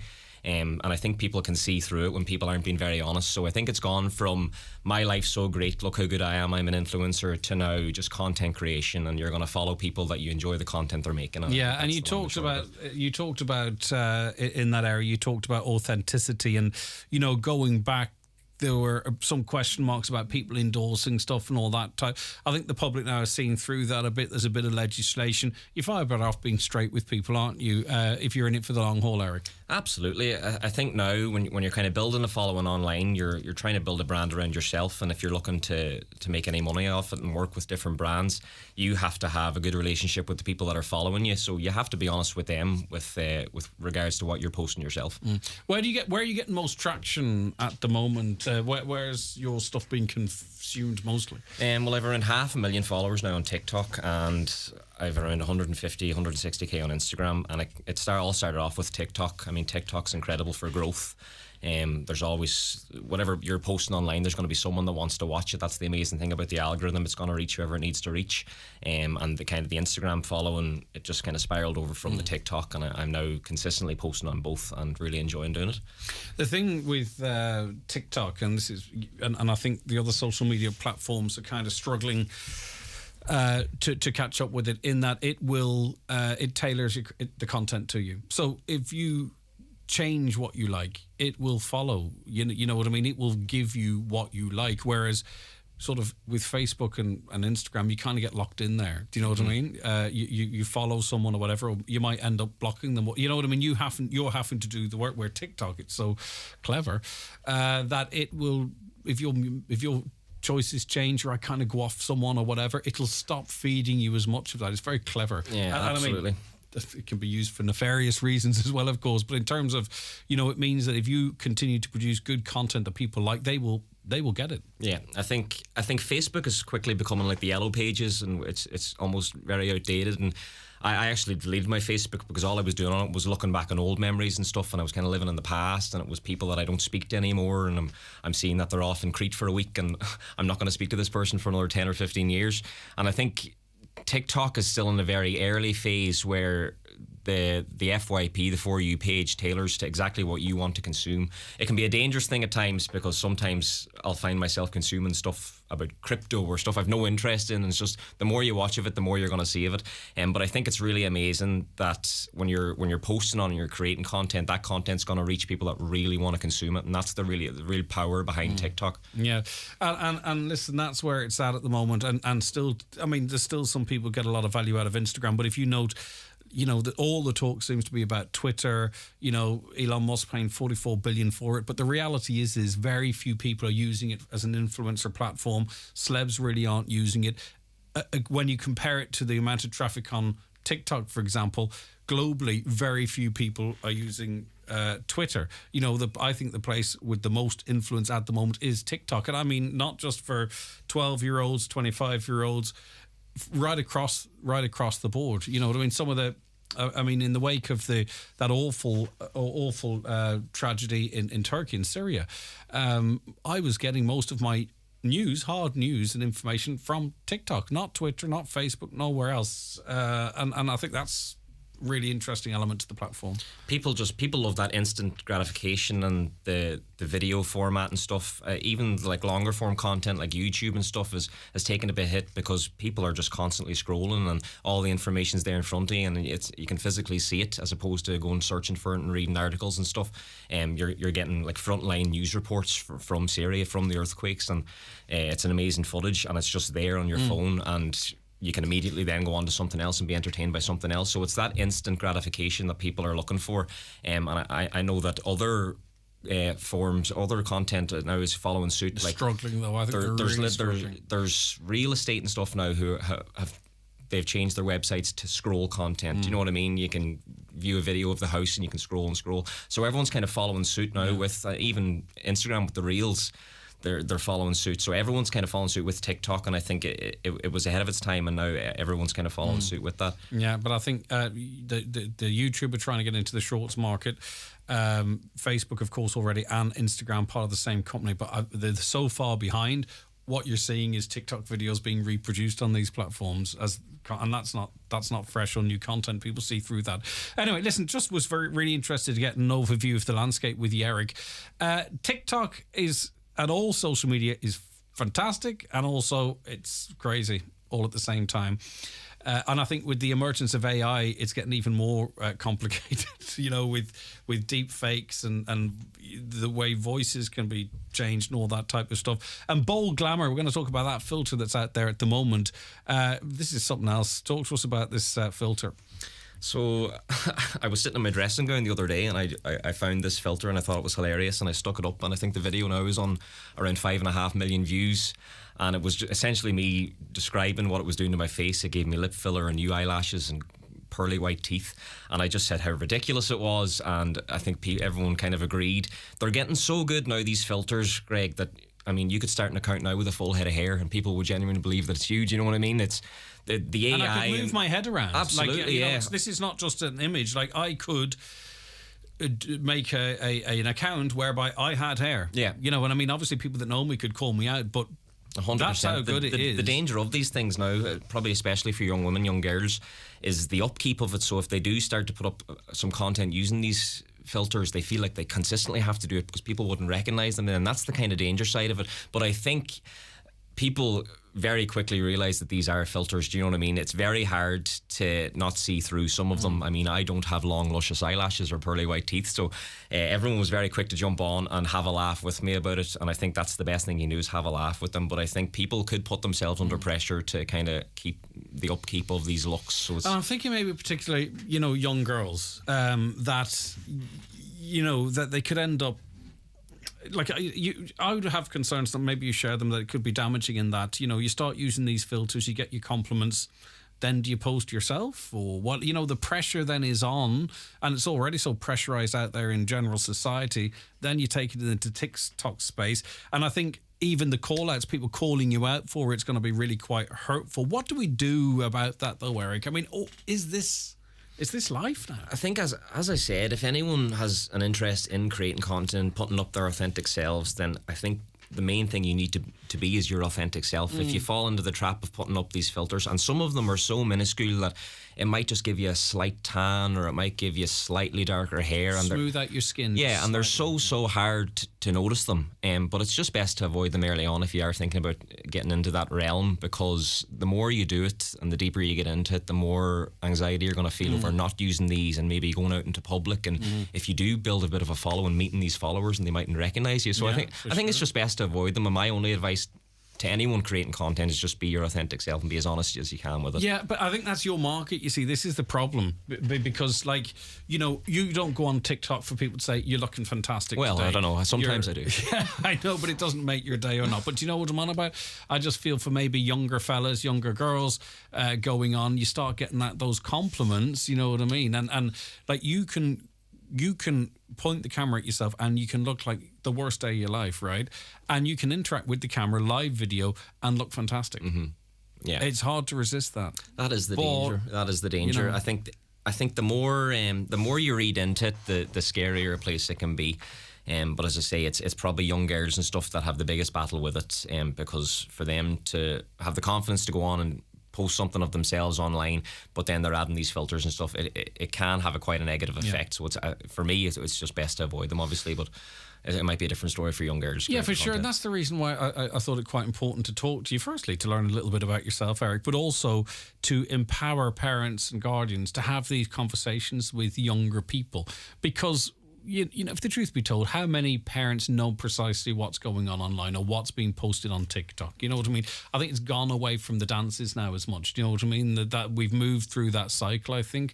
So you have to come up with something else, and there's trends coming along all the while. I just think, you know, because I think it can bleed into people's well-being in the real world, that we need to be talking to young people and having this conversation with them rather than about them, Eric. I don't know what you think about that. Absolutely, and it's always important for parents to know what's going on, what content their children are consuming. But there's so much available online now on TikTok and stuff with regards to education. There's so much amazing content that children today can consume, and I think the parents now that have the kids that are watching these TikToks are in their 30s and their 40s, and they know how to use their phones, so they can go on and see what kind of content they're consuming, and it would take you 5 seconds to scroll through their FYP, and you can see what's on the algorithm. So it's very easy to monitor these things. Here's the flip side, Eric, and this is why it's such a complex issue. This listener points out that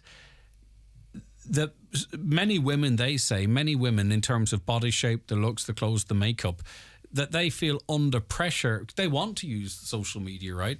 But they feel under pressure about their looks, that they feel compelled to use these filters. I get that. I can understand how someone... I completely understand it. I mean, if a woman... That being said, is you're not living you. That means that you're not good enough. And I think that talks maybe to a wider self-esteem issue or about you. Do you know what I mean? If you're putting yourself out there and there are detractors or people that...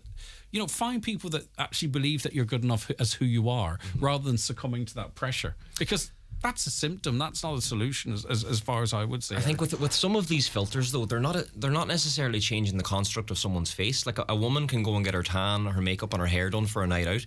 These filters just mean they don't have to go through that process. Most of them are still looking like themselves. It's just they've been glamoured up. Like that filter we spoke about that I posted, the filter is called Glamour Look, and it essentially just gives you a full face of makeup. Do you know what I mean? So it's not necessarily changing how these women look overall. It's just giving them that slight bit of confidence they have if they're not feeling their best, they're not looking best. There is positives to these things as well. It gives women confidence to put this content out that might be helpful to someone else. So there's a couple of ways you can look at it, but I think longevity wise, it's obviously not good to consistently use these things. Yeah, I think you're right. Okay, and as I say, just for the younger people to talk all this through, like me and you have, and you know, say if there is a younger person in your life that is using these filters, why are they doing it? Is it because to make them feel better? Is it because they're being bullied? Is it because they feel under pressure? Is it because they lack self-esteem? You know what I mean? So I think these conversations are really important. Could be nothing. They just probably enjoy filters and they're perfectly happy. That's it. They might like the way they look, and that's essentially it. Is there a filter for hair, just by the way? There's a few on there, Greg. Yeah, you might find something that works for you. I don't know. I tell you, I'm 25 years like this. I might stick it out at this stage. Never booked the flight to Turkey yet. Might do. I don't know. Listen, Eric, continued success. What are your handles so people can check you out? Instagram is eric.roberts__ and TikTok is ericroberts44. Have you something on tonight, do you? I do, yeah. I'm actually hosting the premiere of Creed 3 for Warner Brothers now up in Dublin. So I'm heading up the road. Wow. Yeah, very, very exciting. It brings the following's brought a lot of opportunities, and I have no idea what I'll be doing this time next year, and that's what kind of excites me most. Maybe I'll get into radio presenting. Any jobs going here, is there? Always opportunities.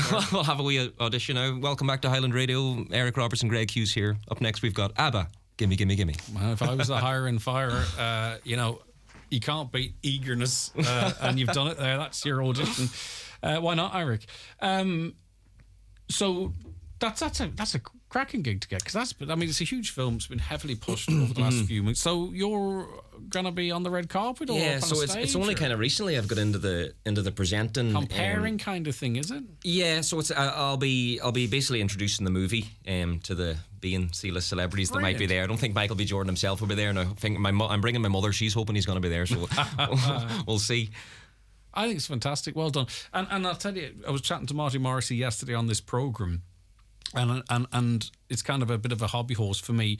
I'm too old, but for younger people, it can be very hard to break in to the very small club that's here. In other words, there's a new show coming up on a certain national station, and then someone from 2FM gets it, or someone, and that's fine, don't get me wrong, but they're hiring internally, and we've got people like you and other amazing talents all over the country. That'd be great to see them get a shot. Yeah. But the brilliant thing about social media, and this is the same for bands and what have you as well now, is you can make your own opportunities. 100%. You can bypass that stuff. Do you know what I mean? I was in my career job, and that was what I was going to be doing for the rest of my life as a special needs assistant. And when the following came, all these new opportunities came, and it's the excitement now of not knowing what it's going to lead to is incredible. I mean, all these opportunities are coming, all these doors are opening, whether it be TV or stand-up or presenting or acting. I've just no idea what I'm going to get into, and I'm trying as much as I can this year. That's what I said at the start of the year, just try as many new things as you can. So I'm just enjoying the process, and we'll see where it leads. Streetwear, smart casual or tux? I'm going to go smart casual tonight, I think. I was actually invited to the Spider-Man premiere last year, my first premiere, and I assumed everyone would be very classically dressed. So I got a three-piece suit arrived to the cinema, and people were in tracksuits and stuff. So. Hey, well, do you know what? You stood out. Well, there you go. And it doesn't matter. You can never be too well dressed. All right, listen, Eric, congratulations. That's a cracking gig for you to get, and all through your own hard work. So I think that's a brilliant story. The demo's in the bag for Highland. We'll see what comes from that. But we wish you nothing but success into the future. And thanks for coming in and talking to us about the world of social media. And maybe it's helped some parents and guardians out there if they want to talk to the young people in their lives. Hopefully. All themselves. There you go. All right. Watch the show live now on YouTube, Facebook, and at highlandradio.com. Dunstore's Double Savers gives you lots of ways to shrink your bill.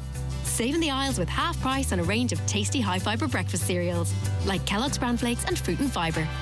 Comfort Fabric Conditioner Ultimate Care range is now half price too.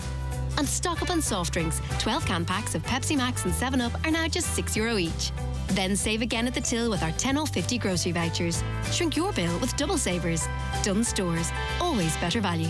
Terms and conditions apply. Voucher can be used to next grocery shop with €50 or more. Hi, Marty Morrissey here. The Marty Party is coming to Donegal to the Cranry Hotel in Letterkenny on Friday, March 31st. It's a party like you've never experienced before. Joining me will be Donegal's latest sensational group, Honor, David James and Real to Dance. Also performing will be Eurovision winners Paul Harrington and Charlie McGilligan, the stunning Irish dance group Koija, and many more. Win flights, holidays and hampers. Tickets available at the Cranry Hotel. Book now and join us for the Marty Party. Mr. Blue Sky, please tell us why. The Lotto jackpot is a guaranteed €2 million. Play responsibly in-store, in-app or at lottery.ie. The National Lottery. It could be you. Sleek, smooth, safe, modern. Oh, you want to hear more? Do you want to drive the most modern car in Donegal? There's a reason why it's our county's favourite car. The brand new diesel Kia Sportage, the multi-award-winning SUV, is available at iMotors now. Our team will take care of all of your needs. Visit imotors.ie or call in to us today, because how you feel when you drive is important to us. Right, you're welcome back to the 9 till noon show here on Highland Radio. We're joined on the programme now by Roisin Gallagher. Roisin or Roisin? We were having this discussion a little earlier on. It's Roisin up here, isn't it? Roisin or Roisin? Yeah, it's Roisin, but I don't mind. Some people really do mind, but I don't mind. Yeah, down the county, I think it's... well, I'm called Craig, so it's not even my name. Yeah, all the time, Craig. You're not Craig? I'm Greg. Greg. But you're actually Craig. No, I'm Greg, but I'm called Craig. Oh, I get it. I'm not even Roisin, I'm Roseanne. And I didn't even really know that until I was a teenager. Well, my name is actually Jonathan. Come here, listen, lovely to talk to you, Roisin, and have you back on the show. And we talked to you in the past. What is it you've been working hard to establish, Roisin? That's a very, there's lots of answers to that. So as you know, I started off going on about the hub about 2 years ago, the homeowner hub. We need support. So this is where it all stemmed from. We need support. We will not get through this situation if we do not get the support to help people through it. So fast forward, I, worked on the hub then with Joy Beard and James Beard. Then I realised as a teacher, we need support in the schools. So I developed the schools programme. So I've always been harping on about support. So before Christmas, I put out a message that I would set up 2 support meetings, one in Inishowen and one in the Letterkenny area. So that is just to get people together to talk, to support each other, give support, feel supported, and just get together, because I really feel strongly that we need to be together and be able to support each other in a physical space, you know.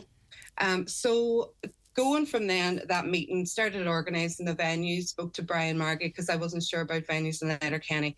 So I was in touch, obviously, all the time with campaigners, long-term campaigners, Brenda Tierney Joyce, Joy Beard, and Claire McDade. So the four of us have got together, and in January, the redress focus groups really took off. We worked really hard to, you know, tease out how this would work. I knew we needed a volunteer call out because we cannot expect such an enormous issue to be dealt with by 6 or 7 people, or even campaigners, you know, widening that out a bit. And in fairness, you see, that could start off with the best of intentions and it'd be fantastic for a while, but the scale of this is such that it could easily then run out of steam, couldn't it? And that's why you need a lot. So in terms of those affected by defective concrete, and they're all over the place now, unfortunately, in growing numbers all the while, and there's even a cohort out there that have it and are still going through that denial stage. And that's part of that journey. But we know it because, Roisin, you know yourself, we've talked about this over the years, and there are stages that different people go at different times. So there's still people that are going to be learning this news all the while. And especially if we start getting access to a cheaper diagnostics. Do you know what I mean? I have a feeling numbers are gonna explode. I think there's an awful lot of people holding out, waiting to be able to, under this new scheme, whenever it comes out, are waiting to get those core samples to perhaps confirm their worst nightmares. You know, I mean, we hope lots of people get good news, but Roisin, you know better than anyone. So at the moment then, what the Redress Focus Groups initiative, is that an umbrella? Is that how we might describe that? And if that is an umbrella, what is then beneath that, Roisin? Yes, that's an umbrella. So of course we started off small, and this has grown like to a huge thing. But we realised that the issues were massive. There were so many issues and so much work to be done. So yes, the Redress Focus Groups is an umbrella, and underneath that is 15 focus groups working on 15 issues. So this has given an opportunity for homeowners to, you know, instead of shouting at the radio, wanting to throw their phone out the window, feeling really stressed, this is empowering homeowners to come to us homeowners. We've set a starting point with these 15 issues. Lots of people out there have great ideas. There are lots of people out there that want to get involved. We wanted to give people a chance to feel empowered and have a say in their fate, in their future, in their children's future, and be a part of rebuilding Donegal. So these 15 groups, and then there's a 16th, that's a support group for the application form. I'm going to read out the 15 groups, Greg, the titles, if you don't mind, because I think it's very important that people know what is entailed in these 15 groups, and nobody would be able to argue the importance and the depth of work that needs to be done on each of these issues. So defective block scheme regulations and rates, market media, temporary accommodation, owner hubs, Roisin, sorry, program, one moment, Roisin. The line just dropped there. No, because I want to because it is important. I want to make sure everyone heard. The line dropped there a little bit. So start from the number one again, Roisin. Sorry there, Greg. Yeah. Defective block scheme regulations and rates, marketing and media, temporary accommodation, homeowner hubs, schools and skills program that's working with young people, banks and insurance sector, costings and finance, technical and building, political and lobbying, science and testing, human rights and humanitarian issues, health impacts, mental and physical, quarries and suppliers, buildings other than residential, statistics and data gathering, and then, as I said, our application support team, which now, is my act. Listening to those, every single one of them, and I think it's an amazing what you've done actually in breaking them out, because sometimes you can't see the wood for the trees. It's here, there, it's everywhere, right? But wow, when you list them out, all of them legitimate, all of them complex, it really talks to a reminder of the scale of this and how it impacts so many different people in so many different ways. With so many different threads there within Roisin. It really underlines the extent of this absolute crisis we're trying to deal with here. Well, you're saying a reminder, Greg. I have a real concern that this isn't a reminder. I think there's a lot of people on the front line within the council, the government, local and national, who actually do not see the wood for the trees. They don't see the bigger picture here. I mean, the fallout of this in years to come is going to be absolutely nothing that we've ever seen before. So this is just the tip of the iceberg, as you say. So people are suggesting 10,000 homes. What about the businesses and community buildings and public buildings? You know, this is such a massive issue with so many details needed and to be looked at, that all of these groups now are working really focused on each of these issues. So we need volunteers to come forward in each of these groups to continue working. This is an ongoing initiative. We don't have any results. We won't have any results tomorrow night when we go. This is going to take a long time. But as far as not being able to see the wood for the trees, look, I have a bit of a suggestion. I want, first of all, people to be able to come along tomorrow night at 7 o'clock to Burt, to the Greenan Hotel. And that is where the people from these groups that have already been working on these issues for the last few weeks will give us an update of what is happening. That is open to everyone, not just volunteers. All property owners, which is what I'm trying to say more often other than homeowners, because property owners, everybody needs to get involved in this. Come along, have a coffee, get some support, and listen to what is happening on the ground, and volunteer yourself if you want to, but you don't have to. So the suggestion that I have is, I don't want to come on here and tell people how to do their jobs, but I do think that we need to regroup and sit back and listen for a minute. I know for a fact that our local councillors are having trouble maybe understanding how big this problem is. They've said to me and they've said to other people face to face, what do you want us to do? Tell us what to do and we will do it. What can we do? They feel like they have no power, but they do. So my suggestion to our councillors would be, if we could all work together, which is the basis of this, what we did here was create a starting point for people to come along and do what they feel they can do to help their situation. I think we should do that with the councillors as well. Well, does that, with respect, okay, and I hope everyone knows that I would anything I'm trying to do with this is to try and be constructive, okay? Do we need a reset then? Do we need a space where politicians, councillors particularly, of all political shades feel welcome? Because, of course, and I get it, we had the big push to get people down to Dublin, right? The councillors. But those who didn't go down for whatever reason, and listen, they're not going to roll up now to a meeting, are they? Do you know what I mean? So you're going to get half the council engaged at this point. I mean, if you want all councillors pulling in the same direction, like they would claim they are already, don't get me wrong, does there need to be a bit of a relationships reset then between those affected and campaigning and the elected representatives? Because we are only going to achieve anything pulling together. When we've had the problems and we've had the online slaggings, but maybe we need to reset a little bit. Absolutely, we do. We need to come together. This is bigger than me, bigger than you, bigger than any councillor, bigger than any TD or minister spats online. That's all ridiculous. We have a major problem, which is going to affect the entire county of Donegal: infrastructure, tourism, investment, all of that. And whether or not you're in an area where it doesn't affect you, or you don't have many affected homes or properties, it is going to affect you directly if you are living in Donegal. So what I was going to suggest was that the councillors, we would like them to come to the meeting tomorrow if they want to, that's fine. But within their own chamber, within their own membership, the 37 councillors, I would say, should get together and break into teams. And like we've done here, separate out the important issues that they can focus on. So say, for example, you have 8 or 9 teams of councillors with 3 or 4 5 people in each team, and they have one issue and they focus on that issue. And I hope this is taken in the spirit that it is meant, so that we can work together through this issue and get it resolved. So if one team of councillors has an issue, say for example modular homes that we were speaking about earlier on, 4 or 5 councillors work on that one issue, and they work alongside doing all their other daily tasks and things that they have to do as councillors, but that is their focus with the defective block scheme, with the defective block crisis. So they give themselves a timeline. They exhaust every avenue. So they contact their executives within the council, the department, the housing agency, local contractors, local, find out sites that are going to be available, where they're going to be needed, why that area, blah, blah.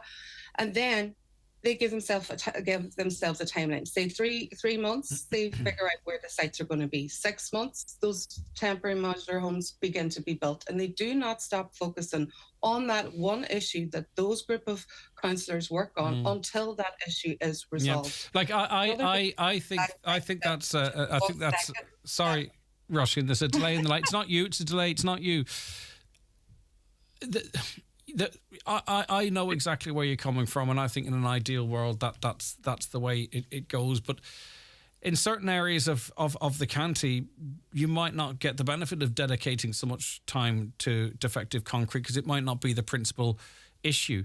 The party politics are involved, like opposition politics after opposition councillors after the next general election are going to have a completely different role if Sinn Féin are in power, for example, and then the Sinn Féin councillors probably will end up having a different role. Such is politics, unless something changes drastically, don't get me wrong.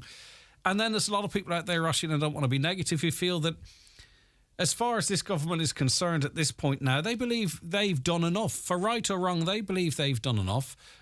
And it's not really going to be them that are going to be making any changes. It's going to be down to whether or not Sinn Féin back up all the commitments and all the promises they've made. So in other words, we're kind of in no man's land, are we, until there's a change of government. So, and I'm just putting this to you, Roisin, and I hope I'm not being negative, but I just want to have everything out for the purpose of the conversation. I want to say all of those things, this defective block crisis, this is what I mean about not seeing the bigger picture.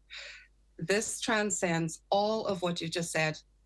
Parties, who's in government, who's not in government. So if what people think they might have done enough, the problem is far. We're at the tip of the iceberg here. Is not even touched. Whoever thinks they've done enough, that's definitely not. So if they're working on something and the government changes, then they can pass on those files to the next person that comes along. The work needs to be done, needs to be started, and it needs to be urgent. So we need to go beyond party politics and all this nonsense about, we are not in politics. We are homeowners. So to be treating us like we are another political party where we're playing games together and having meetings on the same night as homeowners are having meetings, I mean, that's silly. We're law-abiding citizens. We didn't do anything wrong. We're not going into political games here. This is our lives, and it's very serious. Yeah, so a good starting point for all you've talked of is the On Green and Hotel in Burt at 7 p.m. on the 2nd of March. That's tomorrow, of course. And I mean, I think even new faces, people who've been isolated in this, and for themselves, because they haven't really got the news or they haven't been prepared to sort of maybe step out into this world. The people that are you'd be very familiar with, everyone to come in and presumably there's opportunities are there for people to enroll if they wish in some of these groups, because a lot of hands make the work lighter, obviously. Right, okay. Yeah, and that's what it's all about. That was the whole basis of it,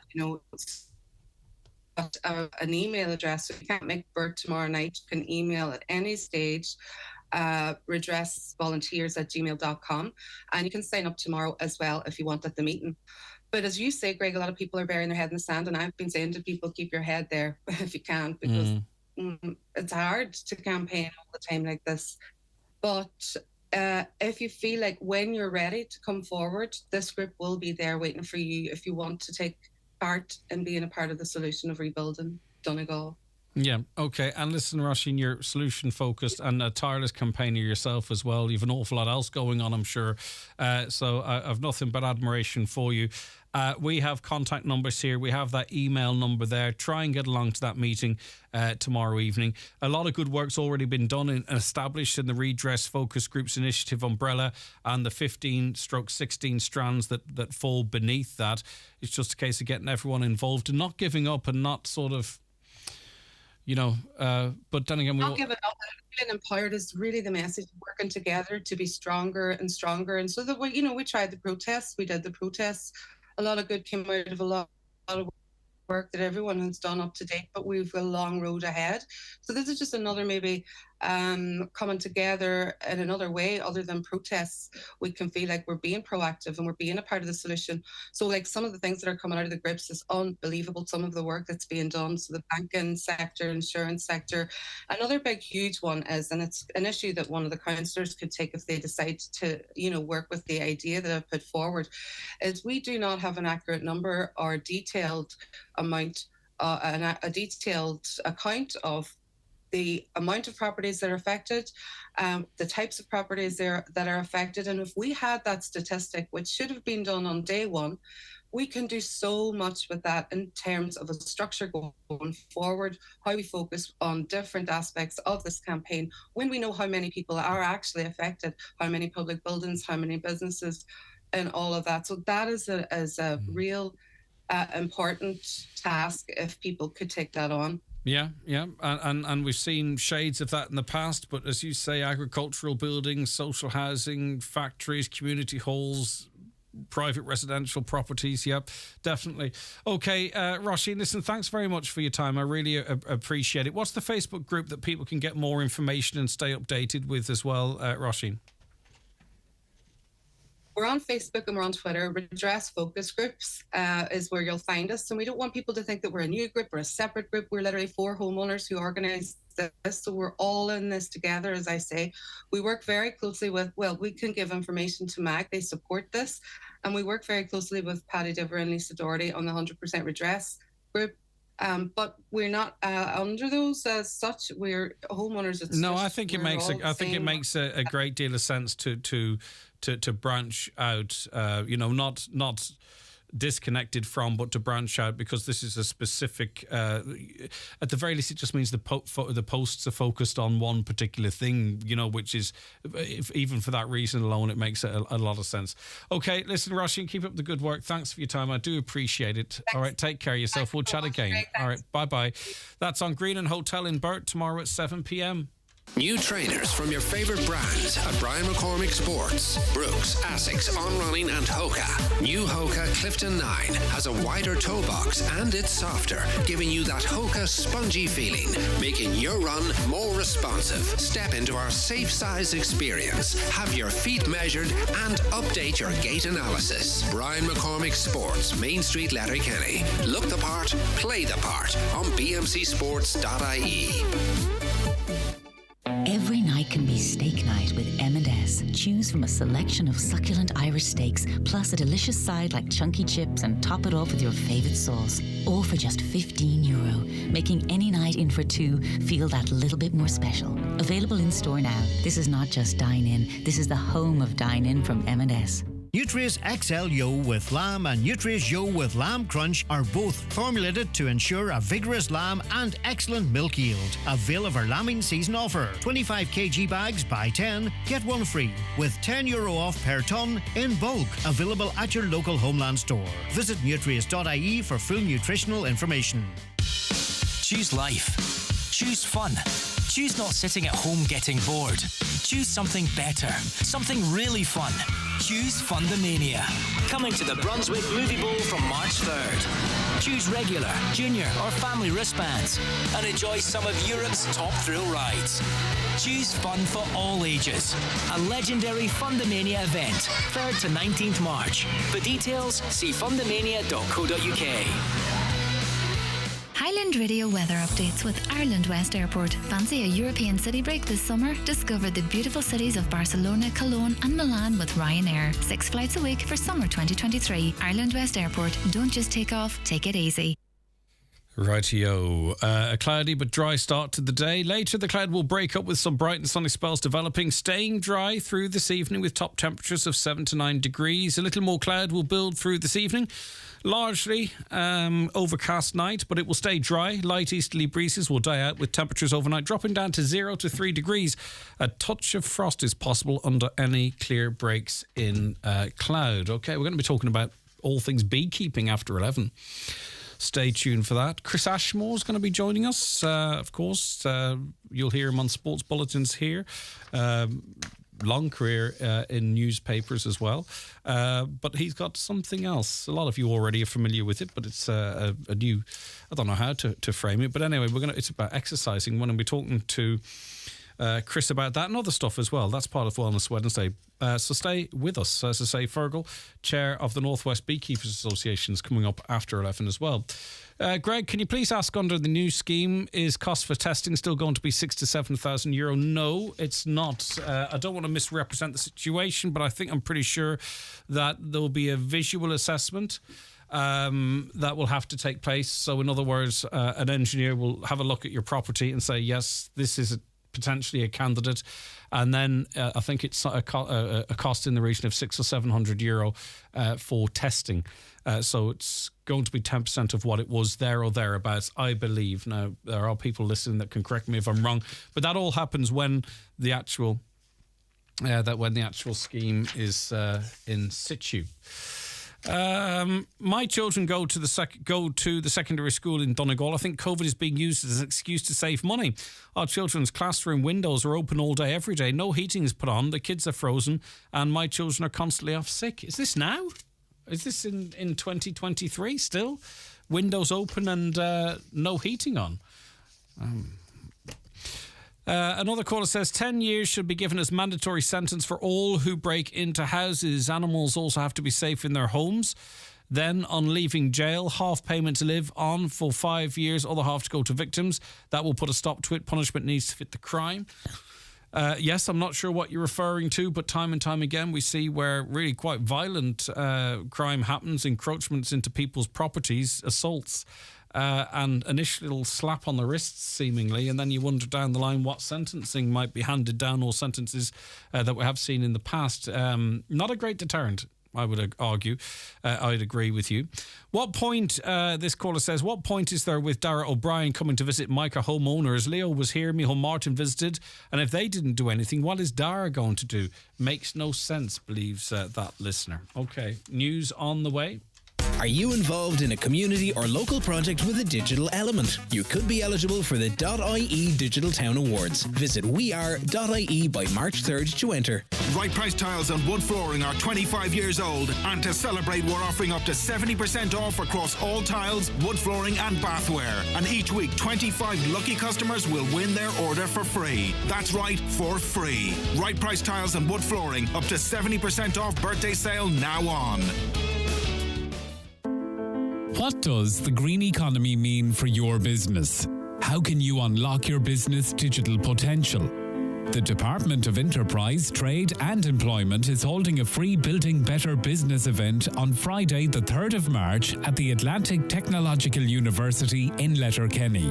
The event will highlight the opportunities, the challenges and the government supports that can help you navigate your green business journey and boost your business performance through digital transformation. Come along and build a better business. To register and to find out more, visit enterprise.gov.ie.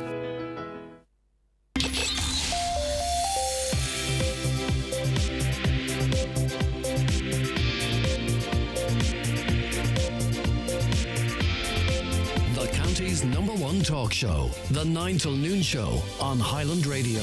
Okay, it is 11 o'clock. Let's get a news update, and we say good morning, Michaela Clark. Thanks, Greg. Good morning. A Donegal deputy says the ambulance service is in crisis similar to the rest of the healthcare system.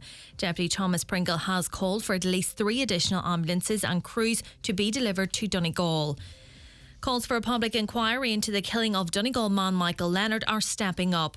This May marks the 50th anniversary of his death after he was shot by the RUC near the Donegal-Fermanagh border. People Before Profit has written to left-wing parties over the prospect of forming a government after the next election. The party has asked Sinn Féin leader Mary Lou McDonald, Social Democrats leader-elect Holly Cairns and Left Independents to consider the prospect. There's fears over the future of the Letchermark Ward Health Centre. A public meeting is to be held this week to address the temporary closure of the centre.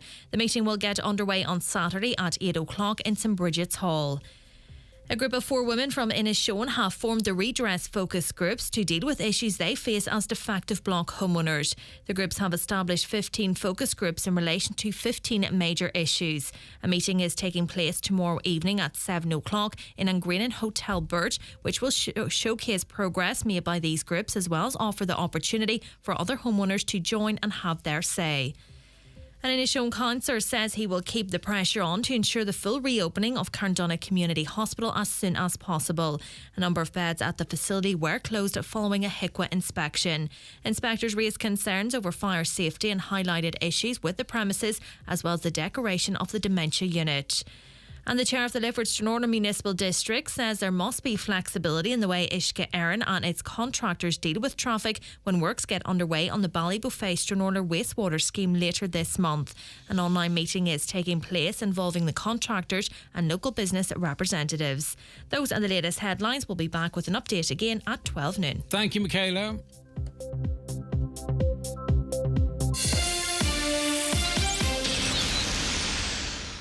It's not just that Sarah can't rely on the rains to come this year. It's not just that the only water left could cost her life. It's not just that she has seen all her crops destroyed and she is struggling to feed her little boy. Like thousands of parents living in regions devastated by drought, Sarah is living in fear, and it's not just. This Lent, your help can make all the difference. Visit trocra.org or call 1-800 408 408. Trocra. Together for a just world. Okay, you're very welcome back to the 9 till noon show, and I'm buzzing to get into this one. We're joined in studio now by Fergal Maganetti? Maganetti, okay, close enough. Not close very enough close, at all, of course. Close, yeah. And he is chair of the Northwest Beekeeping Association. Great to have you in studio with us. Thank you very much, Greg. Bit of a theme here, because over the last while, since the start of this year, there's been a few different items that have popped up. The about honey, the benefits of that, you know, obviously the preservation of bees, and now here we are talking to you, chair of the Northwest Beekeeping Association. How big is the association? How big is the beekeeping community in the Northwest compared to the past? Like, is it growing? Is it on a bounce back, or where are we at? Yeah, I would say it's growing quite rapidly, actually. There's a huge interest now in beekeeping. There's awareness about pollination and all that. Kids are learning that in school, obviously, and bringing that back to their parents. And so a lot of people are getting interested in beekeeping. It would have been a big thing in the past. Like I'm meeting so many people nowadays said, oh, my dad kept bees, or my grandfather kept that's bees. That's my memories, of neighbours with bees and stuff. It's amazing. And then it kind of died away for a long time, and now it's coming back again. So your primary interest then in keeping bees, is it the hobby of sort of, you know, looking after them as such? Is it, were you an early adopter to the importance of their future and their pollination? Are you in it for the honey? I'm in it for everything, really. Some people are in it for the money and the honey. Some people just like the social interaction. Some people keep bees purely for pollinating. They're more interested in the flowers, and you want to do a little bit for the environment. Myself, I love the honey. Myself and my wife are very keen beekeepers, and we're just mad about honey of all sorts. So it's a great social thing as well. Like, we started a new club last year in Letterkenny. There was a club here back in the 80s. But now, ourselves and a couple of friends started up a new club, and we've already got over 20 members without even trying to promote And were it. they active beekeepers, or are those people that joined with a view to becoming beekeepers, I wonder? Initially, the first group were friends of ours who keep bees. And then word got out, and a few people have joined up who want to get into beekeeping. They want to do a beginner's course, for example, and learn all about it. So that's what we're here for. Yeah, let's talk about honey for a little while, because, as I say, kind of repeating myself a little bit, but, you know, this is an amazing food stuff. I mean, they're finding honey from, you know, centuries ago that still, if it's not contaminated, it's still pretty good, right? And it's very different. The honey that you would have in your house from your bees would be very different to the honey I might buy in a squeezy bottle. So I think we need to talk about the qualities of honeys as well. Yeah, that's a very serious point, Greg. Unfortunately, an awful lot of the honey that you buy in the shops is not real honey. If you read the label, it'll say more than likely a blend of European and non-European honey, and that's the danger. That is serious. It should be banned, really, because they're bringing in stuff from China particularly that's not honey, it's syrup, and it's blended with honey, and then they call that honey, and it's not honey. Yeah. So you might think that you're in some way benefiting yourself, but this is a sweet, this is a confectionery product you're purchasing. This isn't honey. Exactly. And you mentioned the health benefits of honey. If you're consuming local honey, pure honey, there is a health benefit. But some of the import stuff, if you're consuming that, thinking it's for your health, it could be doing the opposite. For example, if you're diabetic and you're taking this honey that's half its sugar, that's going to have the opposite effect. It's not good for you, it's actually bad for you. So there are scientifically proven benefits of eating local honey. Children with hay fever, asthma can benefit. Some allergies too. A lot of allergies, skin problems. Because you are taking, so we're not doctors, right? So we're not going to get into the ins and outs of it. But the logic is that you are consuming some of what may be triggering issues, right? So, you know what I mean? It's like, I presume, and I'm saying this is not medical advice or anything, but if you are getting a vaccine against something, right, you're getting a little bit of the something. Exactly. And that insulates you then from it in its raw state. I presume the role of honey is something similar to that. But again, just to clarify, neither I don't believe you're a doctor, but that's the logic here. So, in terms of the types of honey, right? So you're based where, say, for instance, Letterkenny, right? So you're Letterkenny, I'm Donegal Town.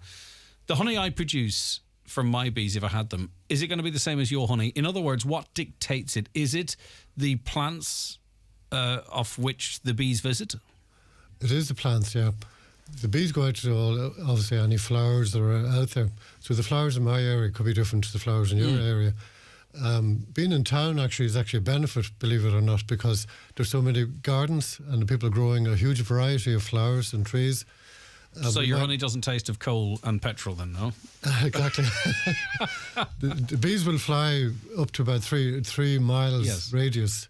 That covers 27 square miles. Unbelievable. So it's quite a big area that they cover. So let's talk about the makeup of a hive then, right? So people would be familiar with the sort of rectangularly on its end type box, okay? Within that, there's one queen in a hive, is there? That's right, just one. And how many bees make up then a hive? During the summer, there'll be up to about 50 or 60,000 bees in each hive. Wow, okay. So right, so what's the role of the queen then, and what's the role of all the other bees? The queen is female? The queen is female. Okay, we didn't always know that, actually. Right, okay. So we got microscopes. I'm only joking. Yep. So the queen stays in the hive, does it? The queen lives in the hive all the time. Mm-hmm. She is an egg-laying machine. Okay. They can lay 1,000 eggs a day. So that's her job, is only to produce the next generation. So the rest of the bees are really a community.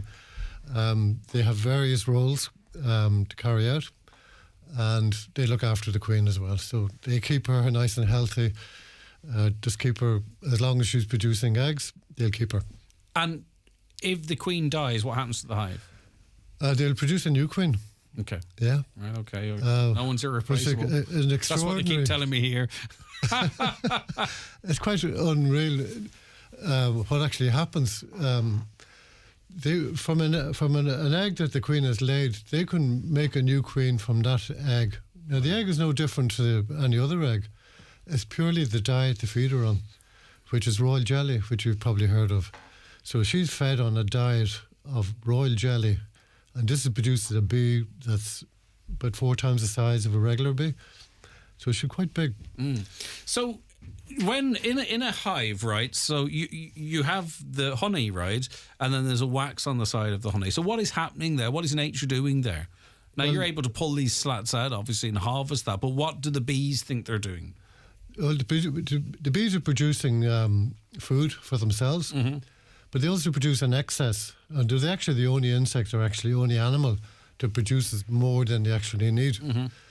So the humans can harvest that for themselves without starving the bees. So we take some of it, and obviously we leave enough to get them over the winter. And then once spring comes again, the flowers are out, the bees are out. They secrete the honey? Sorry? They secrete it? What actually happens is they're collecting nectar from the flowers and they bring that back to the nest and they put that, it's actually carried in their stomach and they add some enzymes. That's all they add. And once they do that, they come back to the hive, they transfer that to the bees in the hive, and those bees put that nectar into little cells which are made of wax. And then they fan it and they evaporate the water off it, and they bring the water content down to about 17% and then put a wax cap on. And as you mentioned earlier, once it's capped, it'll last for hundreds, if not thousands If of not years. contaminated, it is the only food source that will not perish. Isn't that correct? Exactly. Or one of them? Well, once it's sealed properly. Yeah, that's if it. we put into a glass jar with a proper seal on, it could last 2,000 years. Yeah, okay. Right, so it's fascinating. It really is. How many jars of honey, however you could judge this, would a hive produce a year, do you think? Oh, it depends on the season. Last year, Good year? 2022 was quite good. 21 wasn't so good. It just depends on the weather, beginning of the year. If it's very wet, the bees aren't going out. Global warming's having an effect on it. Some flowers are coming earlier. So you could get 20 jars, you could get 50 jars. It just depends on the colony. Okay, excellent. Okay, just to give a ballpark. Right now, in terms of beekeeping, a lot of the time it's the front loading maybe of the cost, right? So in terms of the gear that you'd need, a hive, a smoker, your protective gear. Yep. Then, of course, a hive for bees, what, 200 or 300 quid? Unless you might split one with me, I don't know. Are those, is that what you need to get going? Are those some of the cost and space, presumably? We don't need a lot of space. You don't or do? No. Okay. A hive will take up a metre, for example, square metre. So you can really keep them in the back garden. But we don't recommend that you keep them in a housing estate where it might be annoying for neighbours. So you have to be aware of your social... It's like dogs, right? You might know if you don't go near them, they won't go near you. They're going to fly off and do their business. The buzzing, there's no harm in that. But if your neighbour doesn't like bees, this is going to be a problem. It's the same as a dog ownership or cat ownership, exactly. isn't it? Yeah. So you need to be able to put them in a good location where they won't be interfered with as well, because there is some vandalism as well, believe it or not. No, hives down the country, there's reports of hives being stolen, so you don't really want to be advertising where your bees are. Right, well, we can talk about that off air. So you found a secret hideaway for your beehive, right? Do all bees sting? Do they all carry a sting? They do, yeah. Right, okay. What happens when they sting? Do they die?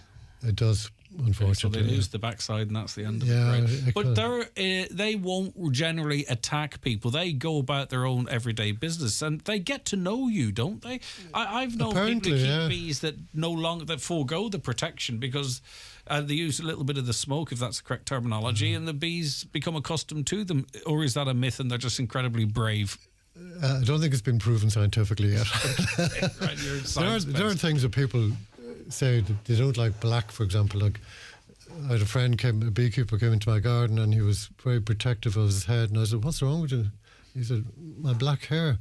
And I said, "What?" He said, "Well, they don't like black." Yeah, okay. And I have noticed myself, if we're wearing black gloves, like washing up gloves or something, they seem to go for it. Them, right? But that's why I suppose it's like a canvas, generally whitey cream colour. Then. Yeah, generally, yeah. Right. So, is this so? If you tick the boxes, if you've got the time, right? What kind of time do you dedicate to? How many hives do you have? We have 12 hives. Right. At the Okay. moment, So, what kind of time do you have to dedicate to them?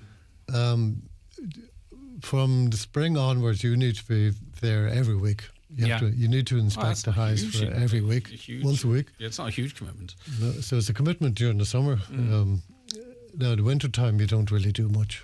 They will stay in the hive for the winter. A small cluster will stay in the hive. Most of them will die off. But there'll be a cluster that they're there to keep the queen warm and keep the hive ticking over until the springtime. Where are the eggs laid? They're laid in the same type of cell that the honey is put they're into. Separate to the honey cells. Yeah.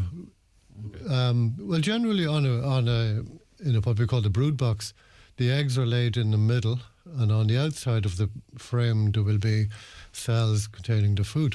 Right. Okay. So it's convenient for feeding the young larvae when they come out.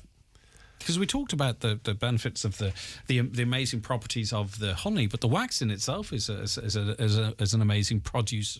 Yeah, wax is very useful. Obviously, you can make candles with it.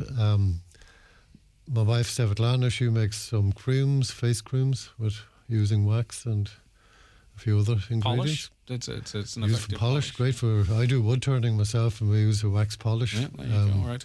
Okay. Wood. Right. So there is an initial outlay. What about ongoing maintenance of the? Is it expensive to keep bees? It shouldn't be.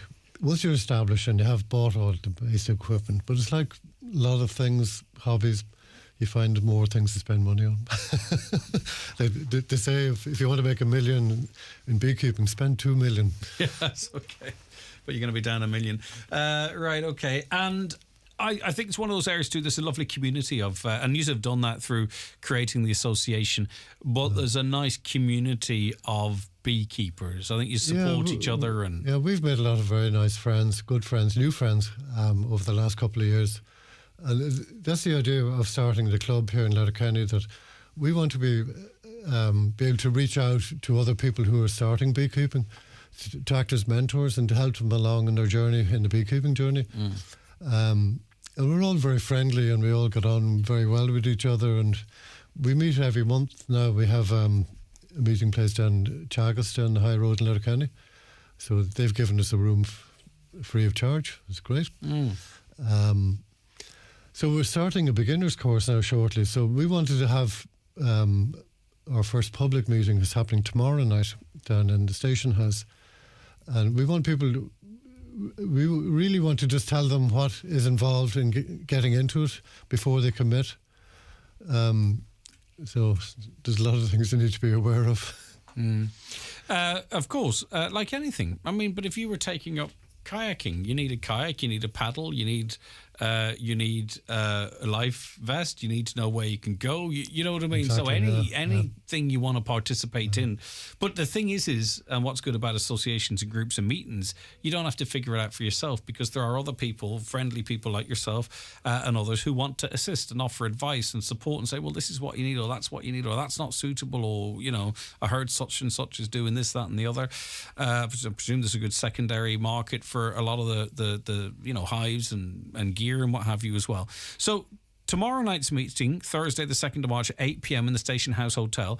The association's meeting, new members are welcome to join. Now that's whether or not you're already keeping bees and you want to be part of a bigger group, or you're thinking of setting up a hive or two and you want to make connections with others in the community. Exactly. We're there to answer all your questions. Are you boring or good fun? Sorry? Are you boring or good fun? Boring? Yeah, I'm not saying it's a question. Are you good fun or boring? I'd say he's a good fun. Oh, yeah. Okay. Course, very good. And you say you're interested in wood turning and all. It's kind of like I think, this is not for everyone who's involved in beekeeping, but a certain type of person is involved in Do you find that a lot of the people in the association have similar interests, or maybe a similar outlook in life, or maybe we're all individuals and you don't see any patterns there? I haven't seen any patterns yet myself. Right, okay. So it's just turn up on the evening, is it? Yeah, anybody's welcome to come along. We'll have some equipment to show. We'll have some honey if you want to taste it. Everybody's welcome. Do you eat honey every day? Every day. And how do you eat it? Toast? On my toast. I make scones myself, and I like that with honey. You didn't leave any in the kitchen, did you? And everywhere we go on holidays, we come back with honey. Yeah. We're a little bit crazy that way. You wonder why we're buying honey, but we've just come back from a holiday in Morocco, and we brought back 4 jars of honey. But is it any different to wine? Do you know what I mean? No, but in terms of someone's interest in it, do you know what I mean? Yeah. If you've got, do you want to try Moroccan honey instead of the local honey? Is it any different than someone saying, here's a nice glass of red from... Exactly, yeah. I don't think there really is any difference, really, I think... Well, we brought back 4 jars of honey, and they're totally different. Each one of them is different. They come from, our honey, local honey, is just from loads of different flowers. Yeah. But in Eastern Europe and places in Africa, even in Morocco, You have cactus honey, because they have huge areas of cactus. Yeah, of course, and that's the So food the bees source, are there. They know as cactus honey or as thistle honey, for example. See, for instance, if you wanted to, you talked about the scope of the flight of the bees. If you wanted to generate a particular type of honey, do you know what I mean? That it's primarily from one particular plant or what have you. Can you do that? Can you have that level of control? Because I know you talked about how far away the bees can fly, but if you have a good food source of a particular variety close to them, can you manipulate the type of honey they'll produce to some extent, I wonder? To an extent, yeah. Like in springtime, we have the rapeseed. You see these big yellow fields. Some people bring the bees there. So that only flowers for a couple of weeks. Yeah. So you're going to get rapeseed honey, which has a quite strong flavour. Really? Okay. Is it a bitter flavour? Yeah, not everybody likes it. Okay, even, right. Yeah. And then you got heather honey. So people would bring their hives up to the mountains where there's heather, and that is quite distinctive. It's not going to run, so it won't be liquidy. It's quite very, very thick. Really? Okay. And it's got huge health benefits.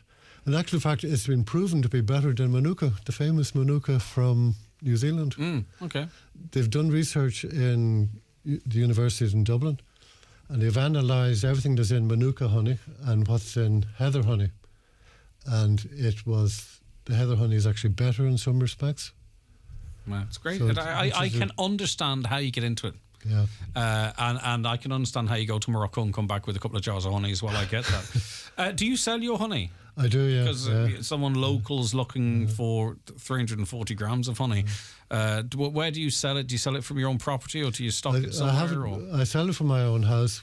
A lot of our neighbours buy it for their children. So you're happy if we pass on your number to that? Yeah, and we also sell it on the health food shop, the natural way, at the shopping centre. Honeybees compete with our native bees. Well, are they invasive or? No, we're actually keeping native bees. No, there you and go. we're promoting. This is why it's good to read these questions. Yeah, it's a good question because everybody in our club is supporting the native Irish black bee. It's a whole movement, a conservation movement, and we're actually members of the Native Irish Black Bee Association as well. I think I said that right. So we're promoting the black bee. It was actually the black European bee, which is more or less died out in Europe, but they found that there are pure strains still in Ireland, so we're promoting keeping the pure bee. Where are, final question, I'll let you go then.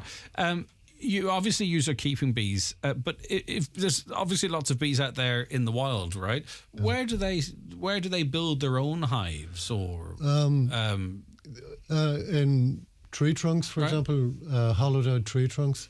So literally like Winnie the Pooh. Yep. They find places, very unusual places, in people's houses, for example, in the attic. I have a friend who had bees in his attic for years. Actual honeybees, like? Honeybees, yeah.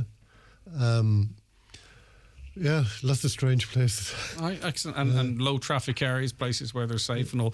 The intelligence of it and the nature of it, even just creating a new queen and all, it's fascinating stuff, really. I could talk all day, Greg. Yeah, of course, of course. And it is, listen, it really is really interesting. And you know what?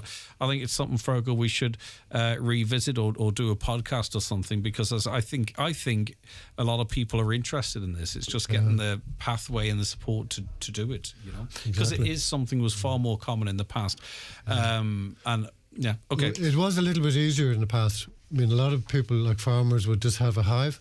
They didn't have to go near it until the autumn when they go in and take the honey. There was nothing to do before that. But now we got diseases, and a lot of these diseases were imported with bees. People imported bees. Probably the bees that person was talking about there. They brought in bees from Europe, and they crossbred them, and it's caused a lot of problems. Well, it happened in our lakes as well with fish. People from mainland Europe who like to come here on holidays.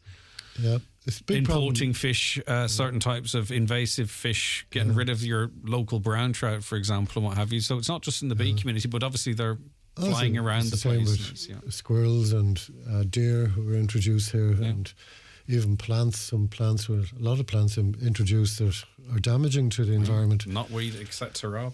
Okay, Fergal, listen, I hope you have a great turnout. I'm sure you will at 8 p.m. tomorrow night in the Station House Hotel in Letterkenny. So it's a good location, nice and central for people coming in from different parts of the county.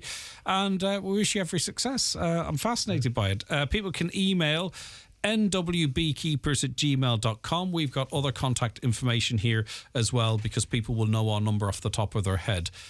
All right, I think we covered quite a lot there. Right. All right, Thank you very Fergal, much, thank Greg. you so much. That's Thank you. Fergal Meganetti, Chair of the Northwest Beekeepers Association. Farmers know all about running a busy operation.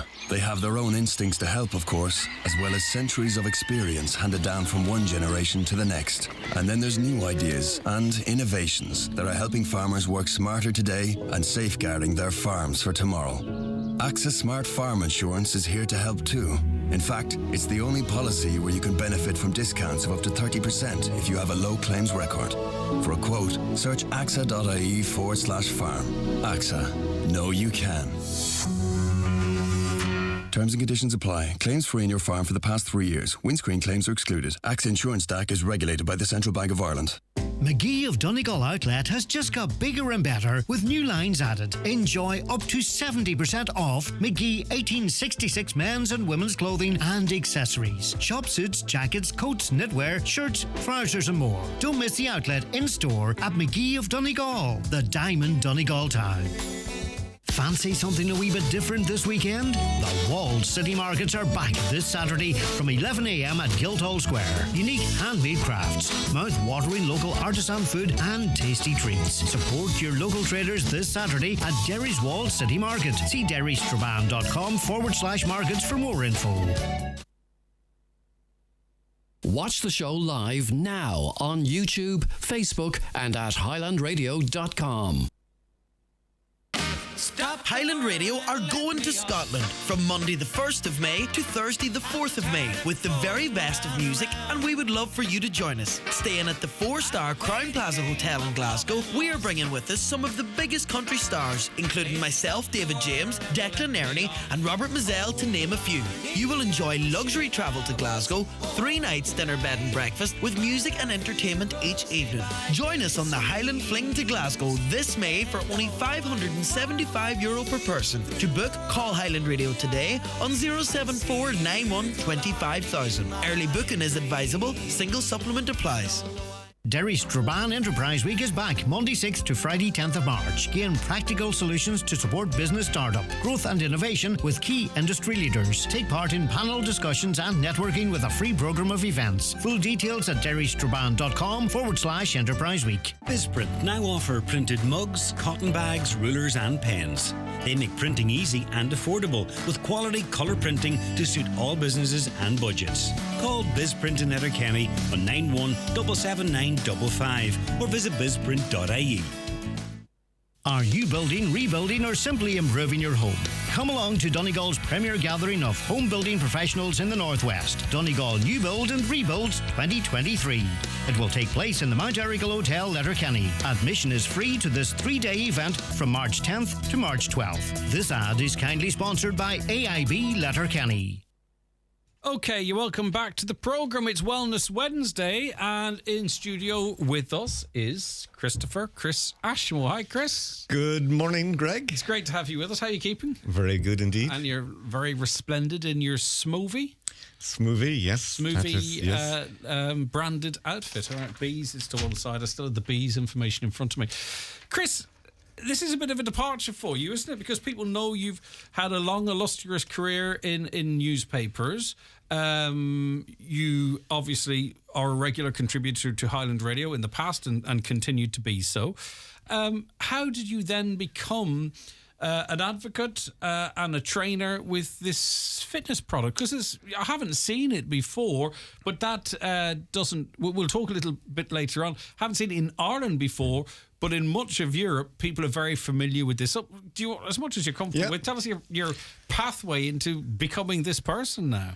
Well, it all started several years ago. I was actually on holidays in the Canaries, and I saw a woman who was doing smoothie classes. And I went over and spoke to her, and I thought, well, this is something different. It's basically 2 tubular rings that have 4 steel balls. I'll hold one up here for listeners watching. And by the way, get on Facebook or YouTube, because Chris is going to give us a small demonstration of the work that he does. So I know most of you are listening, but if you want to watch, go online as well. This is the equipment. Sorry, continue explaining, Chris. Yeah, so I met her on holidays, and I thought this is something quite interesting. I'd never seen anything like it before. And she gave me a bit of the background, and I actually bought a set off her the following day, took them back to Ireland. I subsequently did a training course, and then COVID came, which interrupted things. So put it all on the back burner for a couple of years, but it was always playing away at the back of my mind. And then last year, I suppose a few ducks lined up in a certain order, and between work matters and domestic matters. And I thought, well, do you know what? I think I'll give this a try. Timing in life is important for so many things. But is it a part? It is kind of, maybe it's who you are and this is the type of thing that you do. But for most people, it'd be like, all right, things sometimes go a certain path in life, but this is just a huge change in direction. Huge change, almost. yeah. Well, I looked more and more into the product during COVID times and last year, and I thought, well, I'd always said I'd like to do something outside of primarily the print media before my retirement years, and I thought, well, it's a little bit of a leap of faith. And I looked, and there was a woman in Waterford who was the person who introduced it to Ireland, Irene Tracy, and another woman in County Meath. And I thought, well, do you know what? The whole Northwest is wide open to me. And I thought, I'll be kicking myself if I don't give it a try. And so what drew you to the product initially then? Because on the you have to have a huge personal buy into something like this here, because you have to believe in it, you have to see the benefits of it, and then you have to feel in that way such to the extent that you can convince others of the benefits of it to them. So what is it about this system, if I could call it that you thought, right, okay, there's something here, and as you say, west of Luxembourg, do you know what I mean? Go east, everyone's at it. To the west, they haven't discovered it yet. Well, I think the main thing, and a lot of people who've seen it and used it would feel likewise, it's totally unique. It's a fitness tool, essentially. But what it does is it's a little bit of a cross between Pilates, circuit training, even weightlifting, because the rings have 4 steel balls that vibrate in them.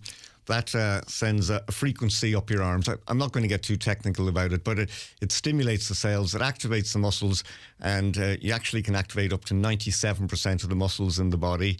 You do different exercises. It's low intensity. And a lot of people who have done Pilates have come to the classes and they've seen, well, this is great. It's a combination of things. You can do it at home. You can do classes. And then the story behind it also, which was interesting, the guy who invented them, Johann Salzwimmer, an Austrian, a very good tennis player and skier, he was actually diagnosed with Parkinson's disease back in the 1990s. And he was determined to prolong his mobility. So the original prototype was more or less like a head of a tennis racket, because he was very much into moving his arms and playing tennis. So it started off as something to prolong his mobility with Parkinson's disease. Then the science and the medical side of things kicked in. And then it evolved into an all-round fitness tool. As you mentioned there, it started in Austria. Austria borders Germany with 80 million people. So sort of 2014, it really took off. So the market was very much the German market. So when I looked at it first, a lot of it was in German, and I don't have German. So in more recent years, it's gone to English. And the company themselves, they're very ethical. Everything is about sustainability.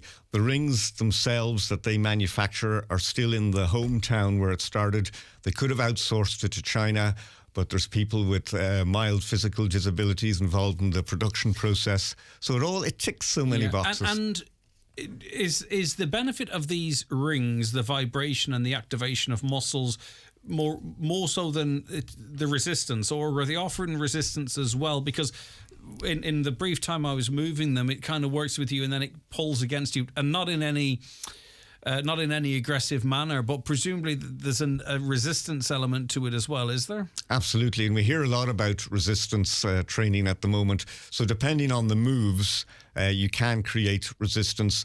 And the thing is, you can do the classes, you can do them at home. There's YouTube videos, and I know people who know one person who does 15 minutes at home every morning before they go to work, and it loosens you out. It's good also just... and when we talk about activity, right, and people say you should do a certain amount of activity, and the default's the walking, right, but that's not for everyone, or dependent on the mobility or whatever. This is also activity. So that 15 minutes is your activity that the medics are saying that is good for you. 15 minutes of activity per day is going to add years to your life. There's actually a study about that quite literally in the papers today. Yeah, absolutely. And again, back to the origins in Austria, where they have a lot of hill walking. Yeah. A lot of people use the rings. If you're going out for a walk, you take the rings with you, so you're getting a little bit of extra exercise without too much effort. And the word smoothie actually is swing, move, smile, and enjoy. So you put that all together, and it's low intensity. And, you know, from the age 3 to 93, there's a smaller version for kids. In Austria, they have them in schools because, you know, about getting kids mobile and active. Teenagers can use them. There's dance classes with Ibiza, high energy stuff. But probably the main core market and what's evolved for me really is I'm concentrating on the fitness classes, sort of typically 45, 50 minutes. All ages can do it. And then, as I said, the and I'm thinking that you're an element to it, the smoothie's an element to it, and then the group element is an element for motivational purposes as well. Absolutely. And the three align, don't they? And that's where that's why the classes are proving so popular. And again, today I heard a report earlier on today, you know, about the importance of socialising and COVID. People were back in their homes and not doing things again. So there's the social side to it as well. And then, as I mentioned, the founder or the guy who started them all, he had Parkinson's disease. Now, the woman in Waterford, she has just purely gone down that road. So if anybody's any queries on that, I refer them to her because she does that full time. She specialises in that area. So say someone like me at the moment or lately, probably age related, my muscles are always tense in my back. You know what I mean? They're tense up my shoulder blades, across the top, going up into the back of my neck. My posture here is terrible. I'm sitting to one side. I'm going to this evening, I'm going to have pains in the back of my head from the muscles shooting up my back. I've been told I need to go and do Pilates and all that type of stuff. I'm going to do it eventually, can't get round to it. Is this the type of product that would help someone in a similar situation to me? Yeah, it's very good for the shoulders and the neck and loosening out. And if you're in an office job or you're sitting in front of a computer a lot, just some of the exercises you can do, excuse me, and also you can use the rings. We might just show people later on, but you can actually use them as a massaging I'll effect. tell you, there's a huge amount of people have actually joined to watch the show online, Chris. Do you want to maybe just give us a brief demonstration of some of the exercises for those that have June, and we can continue take these off? Yeah, we can continue chatting as normal. Right, so for those listening only in the radio, Chris is standing up now with the two items, and you can hear the balls moving within them. So that's just your general swing, but moving on from that, you can move your arms. You've got the resistance because they're up like this. Yeah. And then I mentioned the cognitive side of things. You can do things that one arm's going one way and the other arm's going the other way. Yes. That takes a little bit of concentration. And then when you start doing, you moving one leg up and down. And it might look quite easy, but when you actually go to do it... Simply holding your arms out for any length of time can get tiring quite quickly. Absolutely. Yeah. And then you can go down and doing exercise. And what are you working there? Is you sort of doing a lunge and swinging your arms? So you can feel it on the legs as well as on the arms. And then there's all sorts of moves going like this. So we have a couple of golfers in the classes like that. And obviously when you're going out with your arms up, there's more resistance. Is that working on your core strength as well then? Working on your core strength. You can also do a certain amount of exercises on the floor, and then to loosen out the muscles, you can even do your shoulders. It's good for just... I get you, that's what I'm talking about. And also, even like a foam roller, you use them on your legs, and that helps in that regard as well. So it ticks a lot of boxes. You can use it at home. Sit down again there, and I'll tell you what it looks like too, is that I can see someone who is very new to exercise being able to do some of the, at a level that suits them, doing some of the less energetic stuff, but you can really actually go to town with that as well at the same time. You stick some music on in the background, Chris, and you are getting out of breath and working up a sweat very quickly if you want to go at it intensively. Absolutely, and it's not hard on the joints. It's low intensity. But if you want to give it a little bit of welly, absolutely, you can go as intense as you want. Because someone like me, I love the outdoors, right? But I'm not a great walker, so I love mowing the lawn, right? Because I'm actually doing something as I'm doing it, right? And then there's the satisfaction afterwards. And to me, it's not like exercise, but I feel invigorated after it. So you can see how much exercise I've done this winter. So in other words, this item, right, and through the classes or through self-motivation, you're not just stretching, you're doing something in the process as well. And I think that, we're quite simple as human beings. I think that in a way it assists in staying active and exercising. Absolutely. And it's the simplicity of it. Like there was one woman last week who came down to have a look at a class. She then joined in and she actually bought a set of rings at the end of it, because it's when you do it and you see just how many aspects and the variety that is there. There's actually an aqua version for in the swimming pool, because obviously you've got the resistance under the water as well. And the company smoothie.com, the website, there is an English language version of it. Obviously it's based in Austria, but it has a ton of information on it. And just to give people an idea of again, hundreds of you have tuned in to watch this on our various platforms. That is the sites of trainers, is it? How would you describe that? Yeah, to qualify in order to teach a class, you have to be a trainer. Right, now look at Ireland. And look at Spain. I'd move to Spain, Chris. Yeah, so...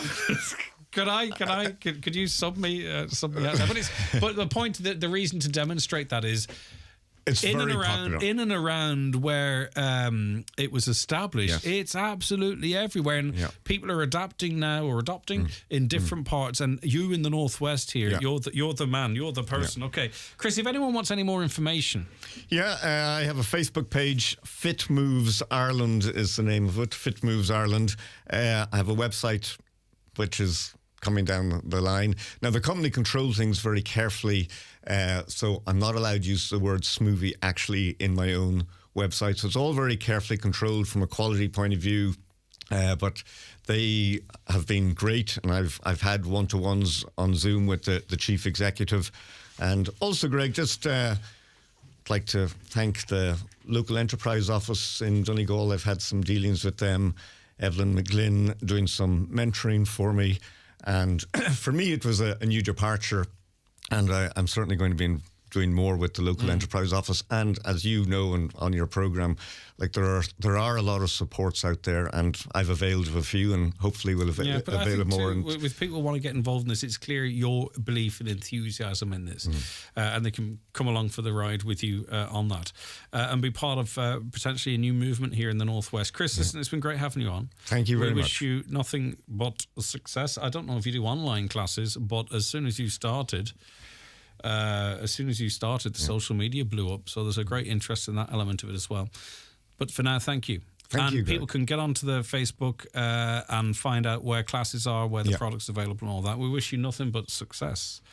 Congratulations, Chris. Back with Kieran O'Donnell after the break. We at Highland Radio love Irish music, and we want to show our support. Throughout Irish Music Month this March, in partnership with Hot Press Magazine, we're asking you to support the Irish musicians, artists and bands who make every party, every drive home and every day magic. That's right. To celebrate Irish Music Month on Highland Radio, we're asking you to support Irish artists and musicians by buying Irish albums, Irish tickets, Irish t-shirts and Irish music merch. Irish musicians have shown that they are right up there with the best in the world, so let's support them by buying Irish. Proudly supported by Highland Radio, Hot Press, IBI and the BAI Sound and Vision Fund. Greener choices are the key to a sustainable future. That's why Energia will give you cash back for any excess energy you produce from solar panels at home with our great value microgeneration tariff. Because the choices we all make today will change how we live tomorrow. Highland Radio weather updates with Ireland West Airport. Thinking of a sun holiday this summer with the family? Fly to Alicante, Malaga, Faro, Lanzarote, Mallorca and Milan with Ryanair. Ireland West Airport. Don't just take off, take it easy. And of course, as you would expect, I don't have the weather forecast in front of me, so I have to talk whilst I open the weather. And now it's open and then I read it. The cloud will start to break up as the day wears on, with some bright and sunny spells developing. Staying dry through this evening. Top temperatures 7 to 9 degrees, just about your averages you'd expect. Business Matters in association with ATU Donegal's Faculty of Business. If you're an owner or manager in a food production business, consider the new 1-year Level 8 Higher Diploma in Food Business and Product Innovation. It's just one 3-hour lecture weekly. Call 9186600 or email gary.mcgill@atu.ie. Right, I'm contractually obliged to say, Kieran, it's great to have you on the show. Kieran, good morning to you, Kieran. I'm contractually obliged to say, how are you, Greg, and good morning.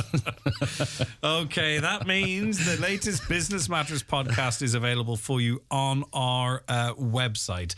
And Kieran, always good enough to give us a roundup of some news before we talk about the podcast. Let's start with news on the Donegal Local Enterprise Week, Kieran. Yeah, 23 separate events, Greg, are taking place across the county as part of the Donegal Local Enterprise Week, and that runs from Monday, March the 6th to Friday, March the 10th. So Donegal businesses are being encouraged to take advantage of an array of events that are on.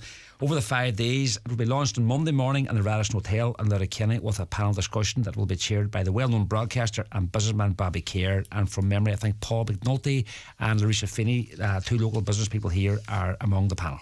And brilliant, as you just heard by coincidence from Chris a little earlier on, if you've an idea or what have you, there's so many different outlets that you can get assistance, support and what have you. ATU Open Day. Yeah, latest Open Day is taking place this Saturday, March the 6th from 10 a.m. to 2 p.m. It's aimed at leaving cert students, mature students and those looking to upskill. At this event, Greg, ATU's career officer Catherine Lister is going to give a talk on choosing the correct programme/career path for you. And to register, check out Donegal ATU's social media platforms for more details. It's great to have access to someone who's an expert in that field. I use this phrase again, to help you see the wood from the trees. It can be difficult, you can feel frustrated, you want to do something, you can set up your own barriers, you know what I mean, like just to speak to someone. It's that category they're in the not know, and there are a lot of people who don't know, which is good for them too, but at least, as you say, this will definitely be a big help for them, Briefly referenced by the new Chamber of the President of the Chamber, Fionnuala, a little earlier on, a meet-up event took place in Carrigart. Yeah, it was the latest meet-up event down in GTEC in Carrigart, and business community members from Milford, Carrigart, Downings, Fannin, Creasla attended what was a 4-hour event.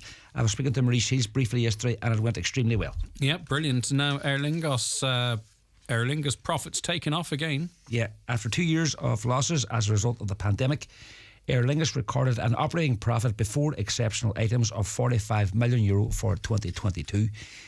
Just to note, its operating profit in 2019 was $276 million. Yeah, and you could do a deep analysis on that, how quickly Ryanair bounced back, but how they kept connections with all of their staff during the pandemic, and maybe Aer Lingus having to make up a bit of time, and their bounce back somewhat slower, but still decent to be turning a profit. Optum are hosting an open evening. I'm seeing a lot of Optum in different places at the moment, Kieran. Yeah, the latest open evening, Greg, is happening this evening between 4:30 and 7:30. So those who attend what's going to be an in-person careers event will learn about opportunities available across technology, analytics and business operations. They'll also have the opportunity to network directly with hiring managers and to discover more about the company. So it is a relatively new departure about companies put themselves out there and saying, look, come and see what we can offer, and we're open for business in terms of new hires as well, which is good news. All right, that's it then. So the news-wise, let's talk about the podcast this week. Yeah, on this week's Business Matters, Greg, I'm joined by the Managing Director of iHeating and Cooling Limited, Fabian McShane. A qualified plumber and fitter, Fabian's background is in engineering, air conditioning and refrigeration. He set up iHeating and Cooling Limited in 2017, which specialises in air-to-water heat pumps. And during our chat, I asked Fabian what the best lesson he'd learned in business. I suppose the best lesson is don't give too much credit, and people have told me over the years, and this is something that's not easy to do for a small business starting up. Credit, you need to give X amount of credit to people to do business, but credit to a small company, and this is not even giving credit, but not even that is taking too much credit as well, can be in the same boat. If you don't owe too much money, it's not hard to pay it. So small plumbers or small people, companies coming to us looking to get X amount of units, without, you're not doing them any favour. You're better to try and keep on top of that for their sake, not for your sake. So I think that was one of the, one big lesson that you learn, is through credit is it's needed, but it's not really any good to anybody. All right, what was your takeaway from this item, Kieran? Fabian is a native of Kilcar. He went to secondary school in Carrick, and he came to Letterkenny to work for his uncle Barclay Bourne out of Trimra. Trimra were starting out Trimra precast products, and as he said himself at that stage, it was all done by hand. They hadn't a forklift. He worked there for a couple of years, then he moved in and he became a qualified plumber and fitter. Got into refrigeration, air conditioning and refrigeration transport. Spent a lot of years in that area and set up this company, which is a relatively new company back 6 years ago. So air to water heat pumps, it's a new way or an alternative heating system that people are looking at, Greg. And I suppose the one thing we did say when I was talking to Fabian, everybody's interested in it. Once you mention an alternative way to heat your house, or a different way that's maybe going to make it more cost effective or more economically friendly, Yeah, okay, fascinating as always, Kieran. All different types of business brains that you tap in and different stories.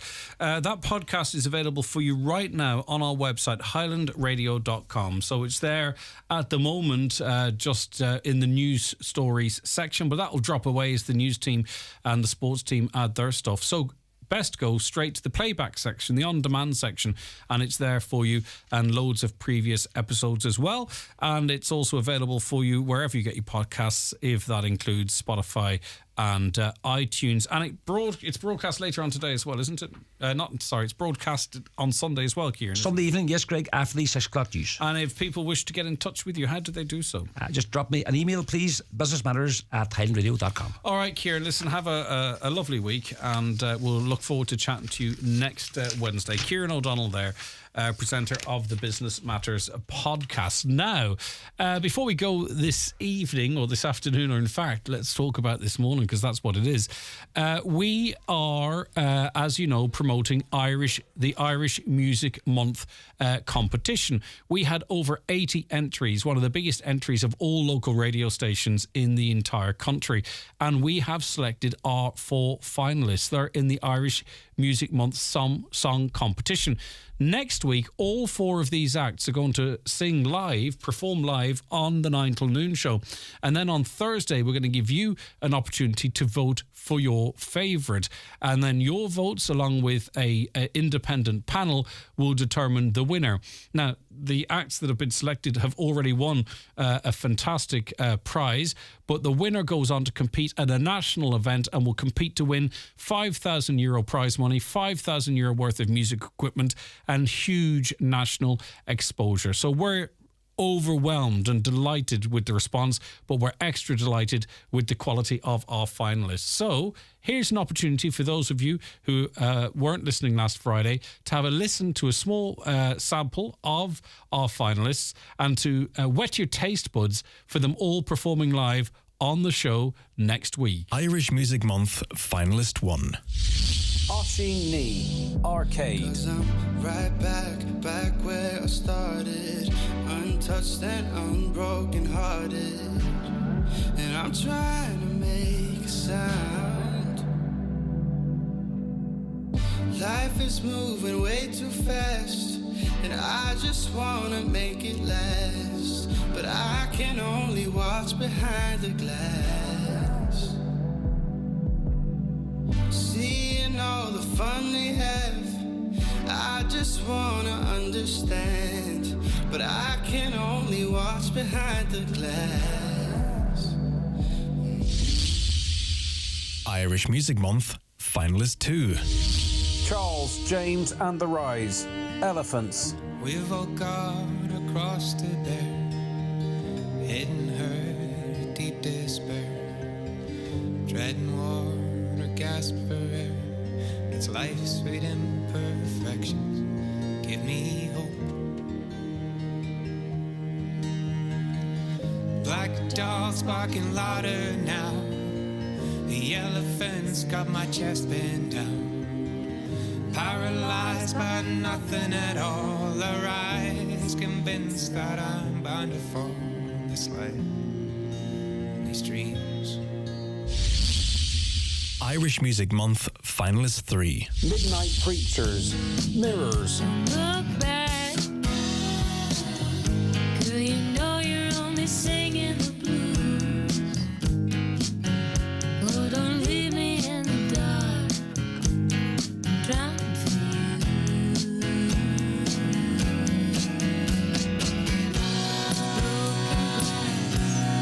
At our feet lies bliss, we both know it won't last if we keep dancing.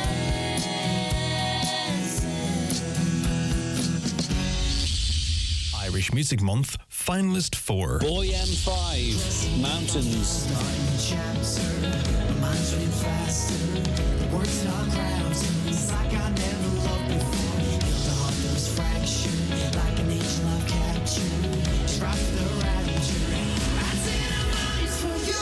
All right, that's Boy M5, in no particular order, fourth of our 4 finalists. I think we have managed to select 4 amazing songs there. Did you have a favourite? Text in 086 60 25,000. That's just for fun, though, because the voting is not opening until next Thursday. But the exciting thing is next week, all 4 acts will perform live on the 9 till noon show. And I think whomever you select, we have a fantastic opportunity to see a Northwest-based act win that national competition. As I say, they win €5,000 cash, €5,000 in equipment, and huge national exposure. And I think any of those 4 songs, and I mean this genuinely, I think any of those 4 songs would be worthy of being playlisted on any radio station. Back with you tomorrow morning at 9. Stay tuned. John Breslin's coming up around the Northwest. If something's free, why would you turn it down?